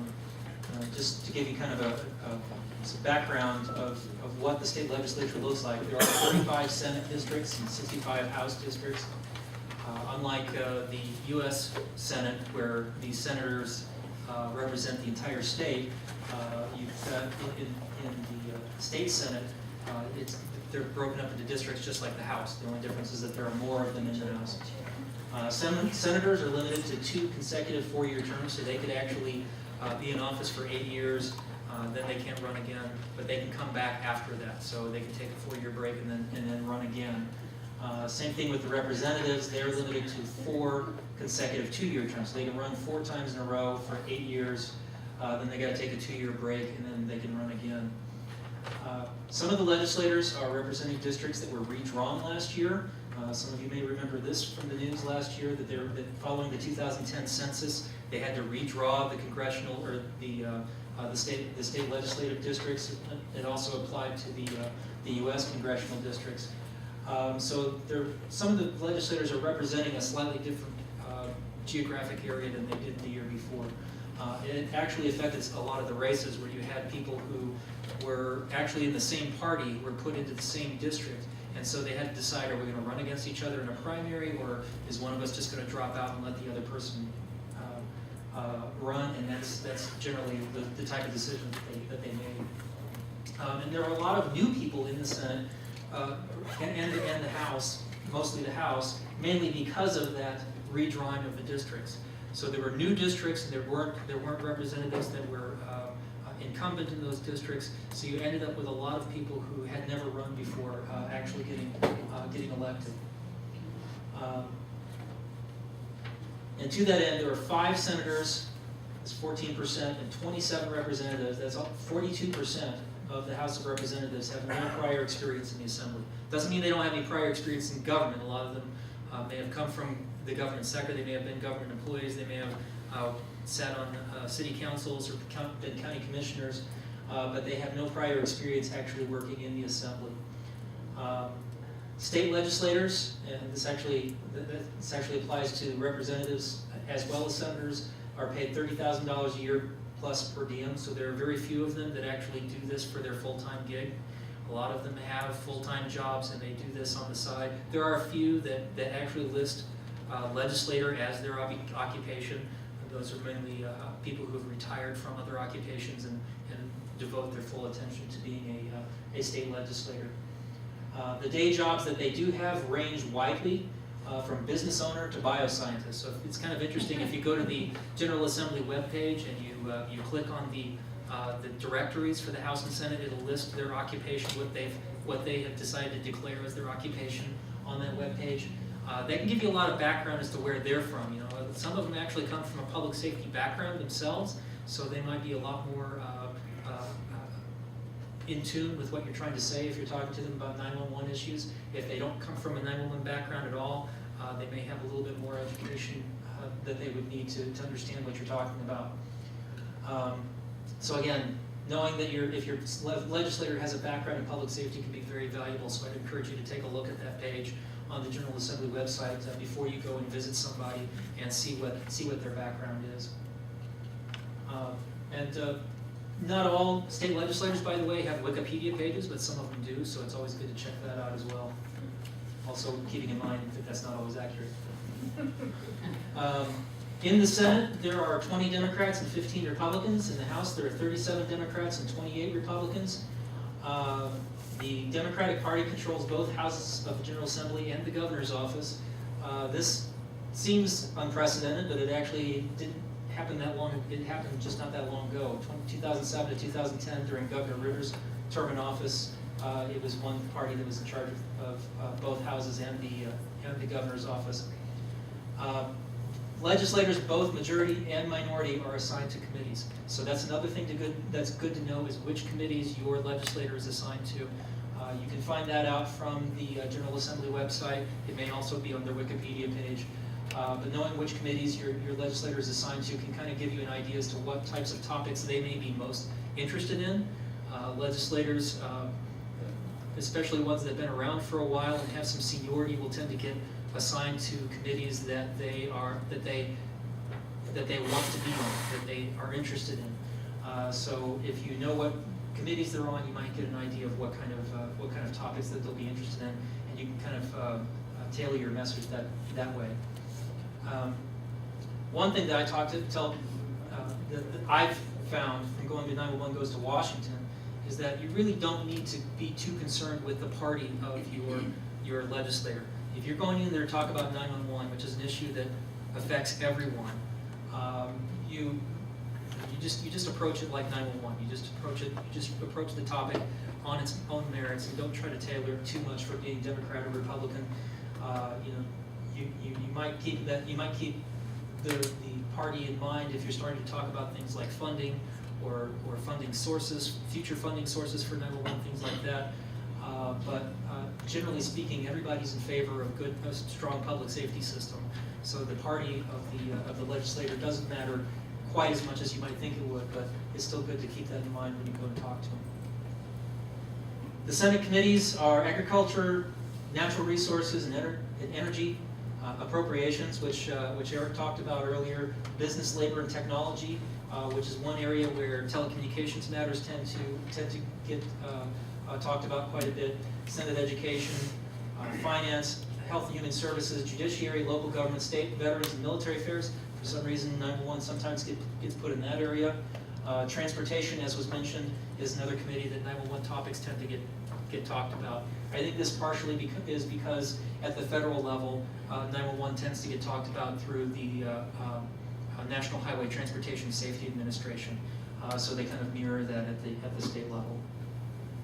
House committees are similar, but they're slightly different mix. You have agriculture, livestock, and natural resources appropriations, business, labor, economic, and workforce development. One of the bills that is kind of a topic right now in 911, that's House Bill 1255, is being considered in that committee. Education, finance, health, insurance, environment, judiciary, local government, healthcare and human services, state veterans and military affairs again, and in the House they combine transportation and energy into one committee. So if they talk about 911 in the House, it might be in one of those two, or it might be up there in the big one that talks about all the economic issues. In addition to those committees, there are also year-round committees and interim committees that meet between legislative sessions. Some of these are temporary, like the Lower North Fork Wildfire Commission. That's actually one of the committees that is currently in existence. Obviously, that won't be around forever. It was there to investigate what happened with that fire and the response to that fire. And there are some that are more permanent but are very specific in scope. There's a mental illness in the criminal justice system committee, for example. But knowing what types of committees and which of those committees your legislators are on can really give you some insight on what topics they're interested in. So that was a very fast run through of that overview. Does anybody have any questions? And I'll be putting this on the website later too, so you can see this. I just have a comment, not so much a question. I think it's very important to know the background of your legislator, and if you are speaking with somebody who's affiliated with the Democratic Party or the Republican Party, when you're talking about 911 issues, I think from a historical perspective, we found that we felt that we had a bipartisan issue, but it wasn't bipartisan because they saw the 911 surcharge as being an increase. So I mean, so when you're talking to them, if you go in and you are identifying that I'm speaking with a Republican, I got to make sure I spend extra time talking about a surcharge and that I'm not doing an increase, and this isn't a new unfunded mandate. So you have to really focus in on keywords. So I think it's important to understand the background of the party. You would think that 911 would be benign enough, but it's not. Yeah, if you're talking about 911 in general, I think that's one thing. When you start talking about surcharge issues and funding issues, then I think you're right. I think that the party becomes a lot more important. It's also important to know whether the person you're talking to is part of the party that's currently in charge or not, because they'll if they're in the minority, they don't have as much sway as to whether a bill goes to a certain committee or not, or gets through a committee. Obviously, they get a vote on those committees, but since they're not in the majority, they have a little less power on that. Any other questions or comments? Okay. Well, next up is a panel discussion, current legislative issues. Kimberly Culp, Joe Benkert, Jeff Irvin, and Linda Tariani. Please come take your seats.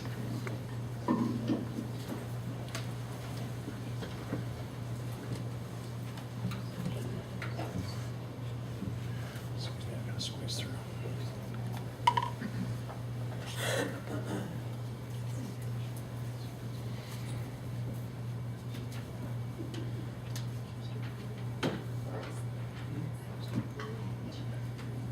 So to start, if you wouldn't mind just introducing yourself, what agency you're with, and what some of the experiences you've had with working with the state legislature. My name's Kimberly Culp, and I'm the Executive Director for Larimer Emergency Telephone Authority. I worked on the 2008 prepaid VoIP legislation. We were only halfway successful with that, so we learned quickly what not to do in the legislature. And then I also spearheaded the legislation in 2010 for prepaid wireless. This is Jeff Irvin. I'm with the Jefferson County Emergency Communications Authority, and I've pretty much followed on Kimberly's coattails. She's been the leader in our legislative efforts, been involved in all of those issues. I also recall the one that dealt with attempting to fix, TracFone, but also one that attempted to fix the 911 ETC rates at, I think it was 2009 levels, was it that we got involved in also? I'm Lynn Notariani with the Colorado Public Utilities Commission, and I have the supervise the telecom staff at the commission. I joined the commission in 2005, and I think in 2006 is when I had my first opportunity to work with bills at the legislature. Some look at it as an opportunity, some of us don't. There's lovely people over in the legislature, but I look forward to, as I say, Ocho de Mayo every single year when it all ends. If there is any bill over there that touches telecom or regulation of telecom, it will generally get sent over to us for some sort of review. So it could be as minor as issues that mention telecom we really don't have anything to do with, and the commission takes, or Department of Regulatory Agencies takes a very neutral position to bills that can be highly contentious, like the big telecom reform bills. So we generally will provide the fiscal analysis that you see over at the legislature. We will generally do a review and determine whether it has any financial impacts to our commission, as well as weigh in on potential policy issues that then go up through our commissioners and the governor's office and everybody else to determine whether the department is going to go over and testify and take a particular stand on issues. We try as best we can to work with the 911 organizations to be a technical resource to them around the various issues as it relates to 911 and our telecom providers. And so, of course, that has been the subject indirectly or directly of a number of bills as well. I'm Joe Benkert. I'm the attorney for the Boulder 911 Authority.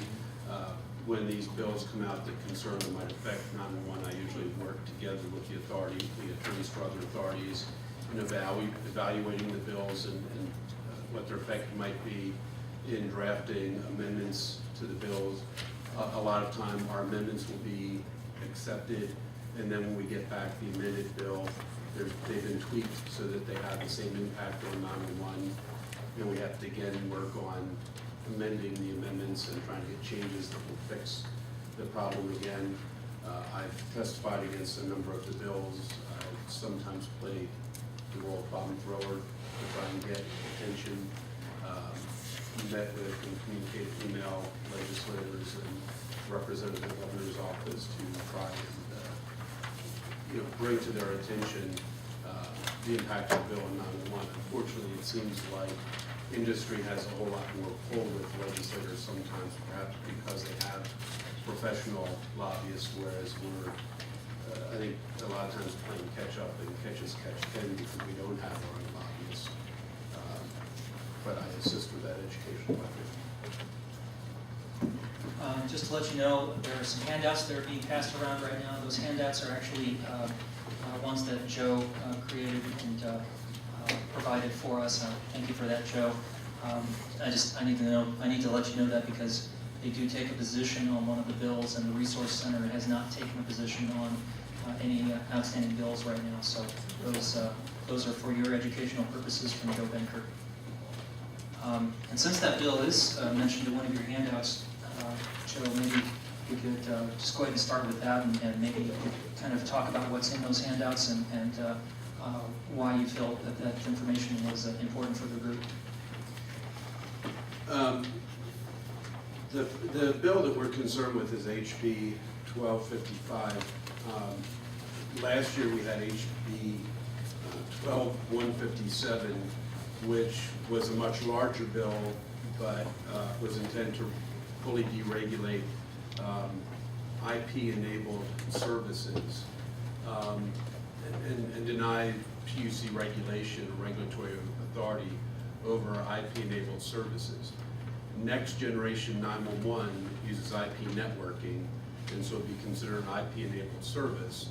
And once we go to next gen 911, the PUC would not be able to regulate it. This year, we came back with a much smaller bill. I understand there may be other bills affecting other areas that were covered by HB 12157 that aren't included in HB 1255 this year. HB 1255 just deals with deregulation of IP, wireless, and other services, but it preserves existing PUC authority. And when you have that in conjunction with sections that say that IP is deregulated, that can be interpreted to preclude PUC regulation of next-gen 911.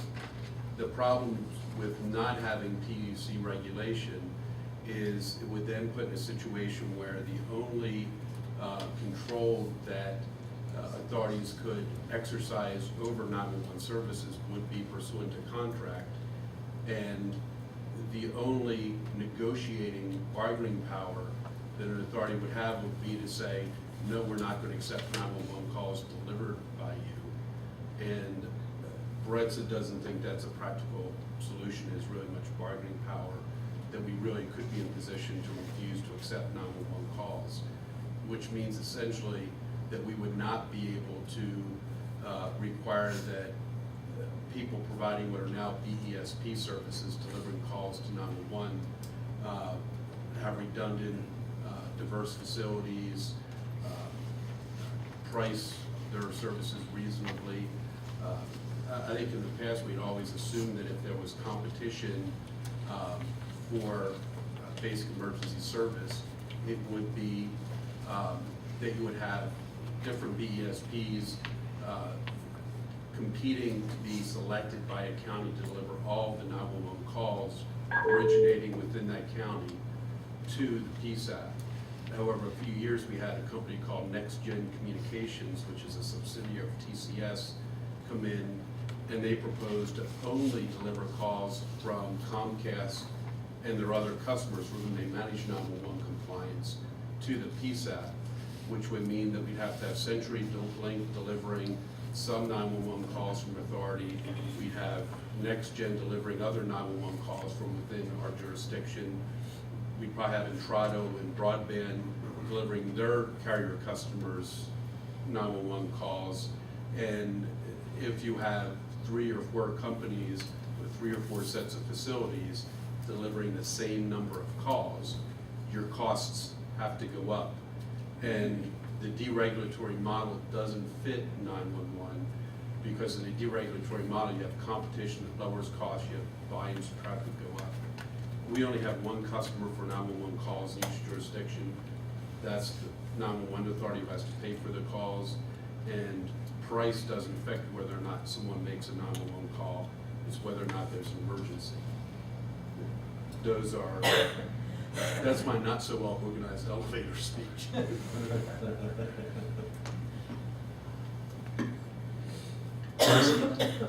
Okay. Jeff, one thing you didn't mention in your introduction is that you're also the chair of the PUC's 911 Advisory Task Force.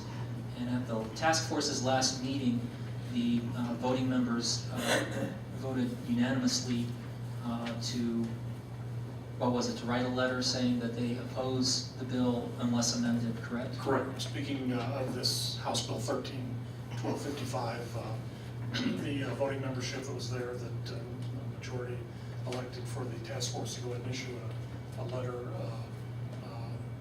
opposing and or suggesting alternate language to replace certain of the language in the bill that would, the concern was that we were talking about, in essence, locking down PUC's ability to regulate at existing levels with existing types of technology. And the concern was that as we migrate towards IP, towards Next Gen 911, that language in the bill would inhibit PUC's ability to regulate. So our board, the JCECA board, approved the letter at their meeting last week, and that's the language that I'll incorporate in the letter that we're going to produce and get out hopefully in the next day or two from the task force to the legislature. And Joe, I don't mean to be derogatory in any way, but Joe's presentation there was an example of a how difficult it is to convey what we're talking about, excuse me, in succinct terms. If you can imagine ordering a legislator in an elevator and laying that on him, it glazed me over. I mean, that's why we really need to try and somehow boil this down into lay terms and bullet points and be very succinct when we attempt to convey these things. I try to work real hard to not use acronyms, to decode, to not relate back to previous things, just try and focus and zero in on what it is that we as 911 community professionals are concerned about in a particular language and in a particular bill at a given time. And just try and really keep it succinct and keep it simple. Kimberly, you talked to legislators about this bill or attempted to. I'll leave it up to you as to what you're comfortable sharing about that experience. I think I'll talk just in general as it relates to the Capitol and legislators, and we don't have the power down there. We just don't. They don't want to listen to us.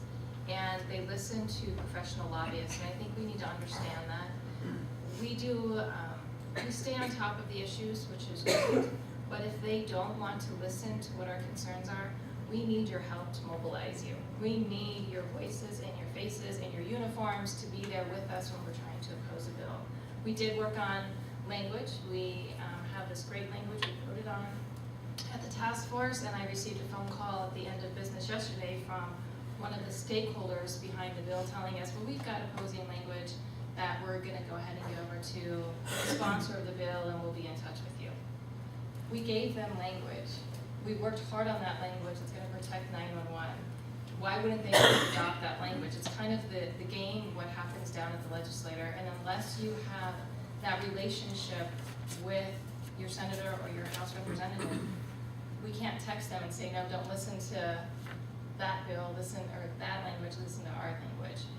So I think it's really important to understand the game and try and get yourself in the game.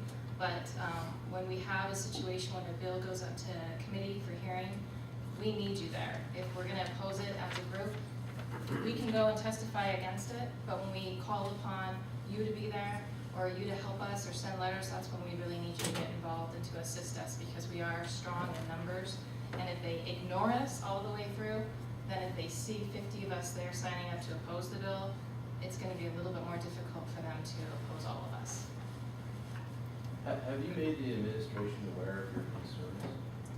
Administration of? The governor's administration? Yes. Oh, okay. Yes, and in fact, I've met with the governor's office before, and I know that specifically on this bill that Joe's met with the governor's office. Yeah, one of the things that was interesting, the governor's office position was that they've heard from the primary bill sponsors, and they've heard from the industry representatives saying that this bill won't affect PUC jurisdiction over 911, and they'd heard from the PUC that it would affect PUC jurisdiction, and it appeared they were looking at it as 2 to 1, and it was helpful to them to have heard from representatives of our community to help even out the weight and explain why it affects us. So I think it is important that we get in, because there are numerous representatives of industry who are speaking to them and to the legislators. The PUC, I think, has the same interpretation of the bill that we've come to, and they've been given that interpretation, but it helps with kind of the balance of influence to have more people speaking to them on behalf of the 911 community. Just one thing to add to that, if we don't speak up, or you don't speak up more specifically to the legislators, one thing that I've found is that the lobbyists will be happy to speak up for you, and they'll tell the sponsors, oh, 911, we've vetted this with the 911 community and they're fine with it. When in fact they may not have, or it may not be. So it's important to make sure that you take the action to make sure that they hear your side of it rather than hearing it third hand from someone else. Right? Just quickly, the PUC is in a little bit of a complicated position because as staff, I report up in through the Department of Regulatory Agencies over to the governor's office. And our commissioners are an independent body that can, the commissioners themselves take independent positions from our department and the governor's office as they see fit on different bills. So sometimes that complicates me being able to be involved or have opinions or work with people. But one of the things that's been pretty consistent that we try to do in a balanced way as the PUC is if there are, these bills get very complicated. Oftentimes the 911 issues are embedded in a bigger bill, as Mary Jane brought up. So it isn't always terribly clear when the bill is really, for the most part, about IP, retail services deregulation, how that really, when they change language to accommodate one objective, how it has an impact on another objective.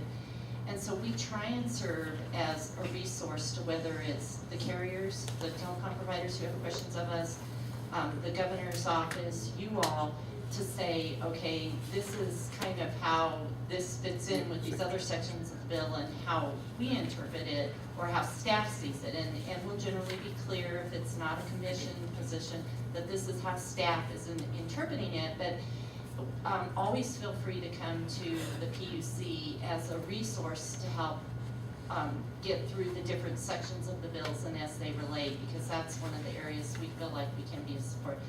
The other thing I will say, kind of on the lines of what Kimberly was saying, just generally, one of the things that I found to be effective is really making sure over the course of the entire year that you're really participating in the task force meetings to understand this, that you're developing a relationship with the telecom providers. They're important to us.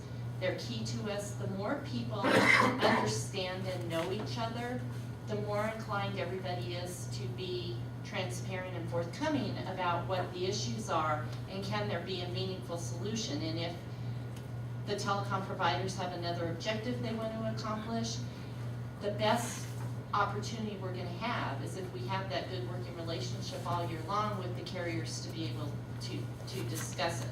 Certain carriers are more inclined to want to participate with us than other carriers in the 911 task force and on other matters, but it's usually when the being able to keep up with what's going on across the street, almost without lobbyists, if you don't have them, is directly proportional to the degree to which you've set up those contacts all year long through other means and because of other issues we've got going on. Did you just say transparency? I said transparency is a good thing. But yes, I'll leave it at that. I'm waiting to hear what that last draft is too, but. I just actually wanted to make a comment about what you said. I don't think it may have sunk in because you stated it so eloquently. But uniforms make a difference. And so when you know who's on the committee and you know which agencies are in their areas, who's their constituent, then bring all the uniforms you can. That means your police chiefs, your fire chiefs. They don't have to speak, but in the room, they make an influence on what's going to happen. Have your best speaker and your person who's going to present your facts. Do your speaking. But just that presence, those people who are representing the people in that room feel that pressure. And it makes a difference. I just wanted to No, and I think applaud that's, you for that because it does make a difference. and it's unfortunate because we are 911 and this is what we look like. You know, we don't have the uniform, but as an example, when one of the bills we were opposing, it had to do with track phone and they were doing a prepaid initiative not to pay the surcharge. So we rallied a lot of uniforms, and when some of the folks saw them, they invited the uniforms onto the floor of the Senate. Everyone stopped and gave them a round of applause for being there, and it made a difference. And so they do care and they do want to see that uniform for a level of pressure. It's unfortunate because our voices without the uniform should be enough, but it does make a difference. And no disrespect to the back of the room. This question is for really any of you. Concerning this bill, 1255, do you believe that the goals of the bill's sponsors can be achieved without damaging 911 service delivery if the language is amended? as proposed by the task force? I'll take a shot at that. There's a fact sheet that was distributed, and if you look at the back, what we've tried to illustrate here is that they are trying to deregulate the service provided to end users by the various providers which use IP technology. And we're not trying to regulate. We're trying to regulate from the point at which they interconnect with the BESP for delivery of their 911 calls through delivery of the 911 calls to the PSAP. And so we're not trying to, and we're not seeking to have PUC regulation over the areas they're trying to deregulate. We're just interested in the 911 distribution piece, and the language that we propose, in fact, is directed to just that area. If I recall right from the task force discussion, the word existing was one of the biggest problems. The fact that it talked about the existing power of the PUC to regulate, whereas a lot of the regulation that may be necessary as Next Gen 911 is rolled out doesn't exist yet. And my answer to your question as to whether the language we proposed would protect us is yes, I believe it would. I think so as well. My concern is what they're gonna do with it, with their language now. I mean, obviously this is information I just received yesterday at the end of business, and so now you have to wonder what game are they trying to go back, and what's the motivation if the intent is truly not to harm 911. Why is our language not good enough? And I think that's always the frustration when you get into this game of playing tennis and you're hitting stuff back and forth is, what are they gonna do now with this new language? Hopefully we'll have something, but they've never valued what we had to say. We were never included at the table, so we have a lot of catch-up that we're trying to do with this bill. We're trying to force ourselves at the table to be a partner, to offer language to give that protection, but they're not accepting us at the table with this issue. So I'm very concerned that they're gonna give us language and it's going to not have the intent that we set out to do. It's going to try and appease us, but it's not gonna meet the needs of the 911 community. You said new information, is there a new amendment? It's that language that they told me last night that they have they're offering up new language to meet our needs instead of taking our language. And that's coming from Verizon Wireless. Do we have Verizon here? Okay. I think the concern that we would have is that last year with HB 12-157, every time they said they were amending it to address our issues, it would come back with a little twist, and that twist would mean it didn't address our issues. It had the same impact. While most of the members of the coalition, the Interest Coalition, that wrote the bill and are supporting it, say they have no intent to affect 911, and all of the legislative sponsors say they have no intent to affect 911 and the regulation of 911. My understanding from someone who was in one of the meetings with the coalition was that Verizon specifically did say that they thought there should be deregulation of Next Generation. And so since they're the one who is apparently proposing an opposition amendment, it's still going to come back saying they're going to deregulate Next Gen, and they're going to say, look, we amended it to appease the 911 community, but in fact it won't. One of the anecdotes I've learned over the years, being the recipient of having to implement what comes out in the statutes, whether it's 911 or other matters, is that it's really hard to be precise in the words, but the more precise it is, the better off we are.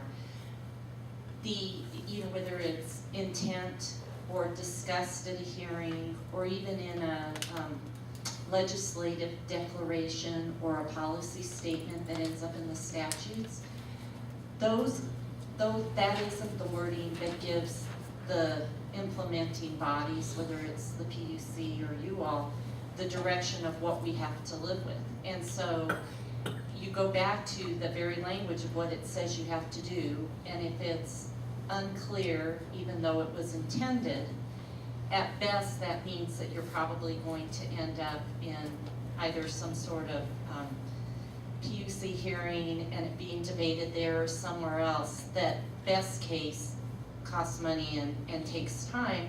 Worst case, you don't get what you really wanted at the end of it. And there's been many, many times where people have said, come to me and said, well, you know, statutory construction, or what came first and what came second, when was the language put into the statute. Every time I've gone back and questioned either our AGs or my boss, who used to be Speaker of the House, at the end of the day, if it's unclear, you can argue it both directions, and people get that chance to argue it somewhere. And so that's the only thing I will say is, as you see these amendments or the language come out, if you have some concern over it being gray or it doesn't mean what you think it means, or it could mean two things, that's the time to really question it and relook at it and see if there could be something different or better. I just had, this isn't the only state that's running a FOIA dereg bill. I know Verizon, while we're talking about them, have been involved in the Nevada legislation. I don't know if y'all have taken a look at that and how they address the next gen 911 issue. Okay, look at it, but I don't know if that's what path they went down in that direction. I have not looked at Nevada, but you bring up, kind of indicate a good point here too. Sometimes the legislature will like it or not like it. They oftentimes, though, a message out there is, well, this was passed in 23 different states, or this was just passed in Wyoming, etc. It's always useful to know and understand what's out there in other states and what the differences are, because it can be the exact same language, and because of their different authorities or other things that are in their statutes, it may or may not mean the same things. So sometimes it's good to bring up the other states, sometimes it's bad, but it's always good to know what really is, how it fits in context within those other states. Joe? In California, there was an IP dereg bill that affected 911. In some other states, there have been, the coalition has been using that with the sponsors to say other states are doing this. You should as well. I think they've been using that to suggest, and have been suggesting in fact, that the FCC has preempted regulation of IP networking in the states, which is not true. Within the past month, the FCC released its report to Congress on the regulatory and legislative architecture for next generation 911. And in there, the FCC noted these states that have voluntarily stepped back and said they're not going to regulate IP 911, next generation 911, and expressed concern that would create a regulatory vacuum, and that the Congress may need to pass backstop regulations for the benefit of those states. My experience with the FCC, and I practice in DC with the FCC for the first 5 years of my career. A number of my friends from law school worked at the FCC. I was on 6 or 7 FCC softball teams because I like softball. It was a good thing to do. I drank with a lot of them. You know, most of the people who work at the FCC grew up back east like I do. When I moved out here and found exits from an interstate highway where the paving ends at the end of the exit ramp, was a surprise.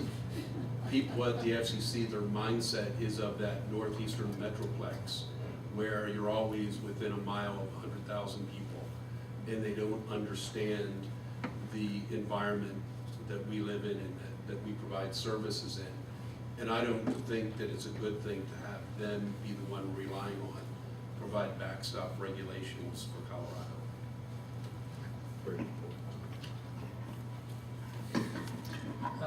One of the things that you mentioned a couple times, Kimberly, is that, without getting into a lot of detail, that you haven't always felt like the legislators were interested in what you had to say, or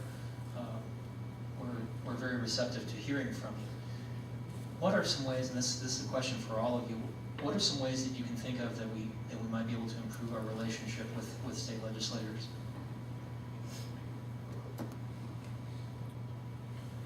I guess the question that I've been mulling over since listening to the lobbyists who are up here was, you know, is there some credential that when we learn that a bill like 1255 is in process, that perhaps we could have our county sheriff or, you know, the local police chiefs or somebody produce for us, whether they give us a letter or they send it directly to the legislator and say, this person is our subject matter expert, and we really strongly encourage you to include them in the dialogue. I'm just wondering if that wouldn't maybe, as one said, you know, having uniforms in the room helps, if that might, you know, give some credential or some additional weight to the authority person attempting to come in and address this with the legislature. Just a thought. I think that's a great point. It doesn't always work. So when we worked on the prepaid initiative, we also had the track phone bill the same year that we were opposing. So we had a bill that we were trying to get passed, and we had a bill we were trying to oppose. And the track phone bill was, track phone wanted us to carve out legislation that said they were exempt. So yes, you can go ahead and have prepaid over here for all of the carriers, but us track phone, we want to be exempt, and we want to be exempt from all sorts of fees. And it was a very interesting year. So we did reach out to the County Sheriff's Association, the police chiefs, special districts, and we wanted their support. We wanted their lobbyists. We had CML working for us, we had CCI, we tried to get everyone. CenturyLink lobbyists, they did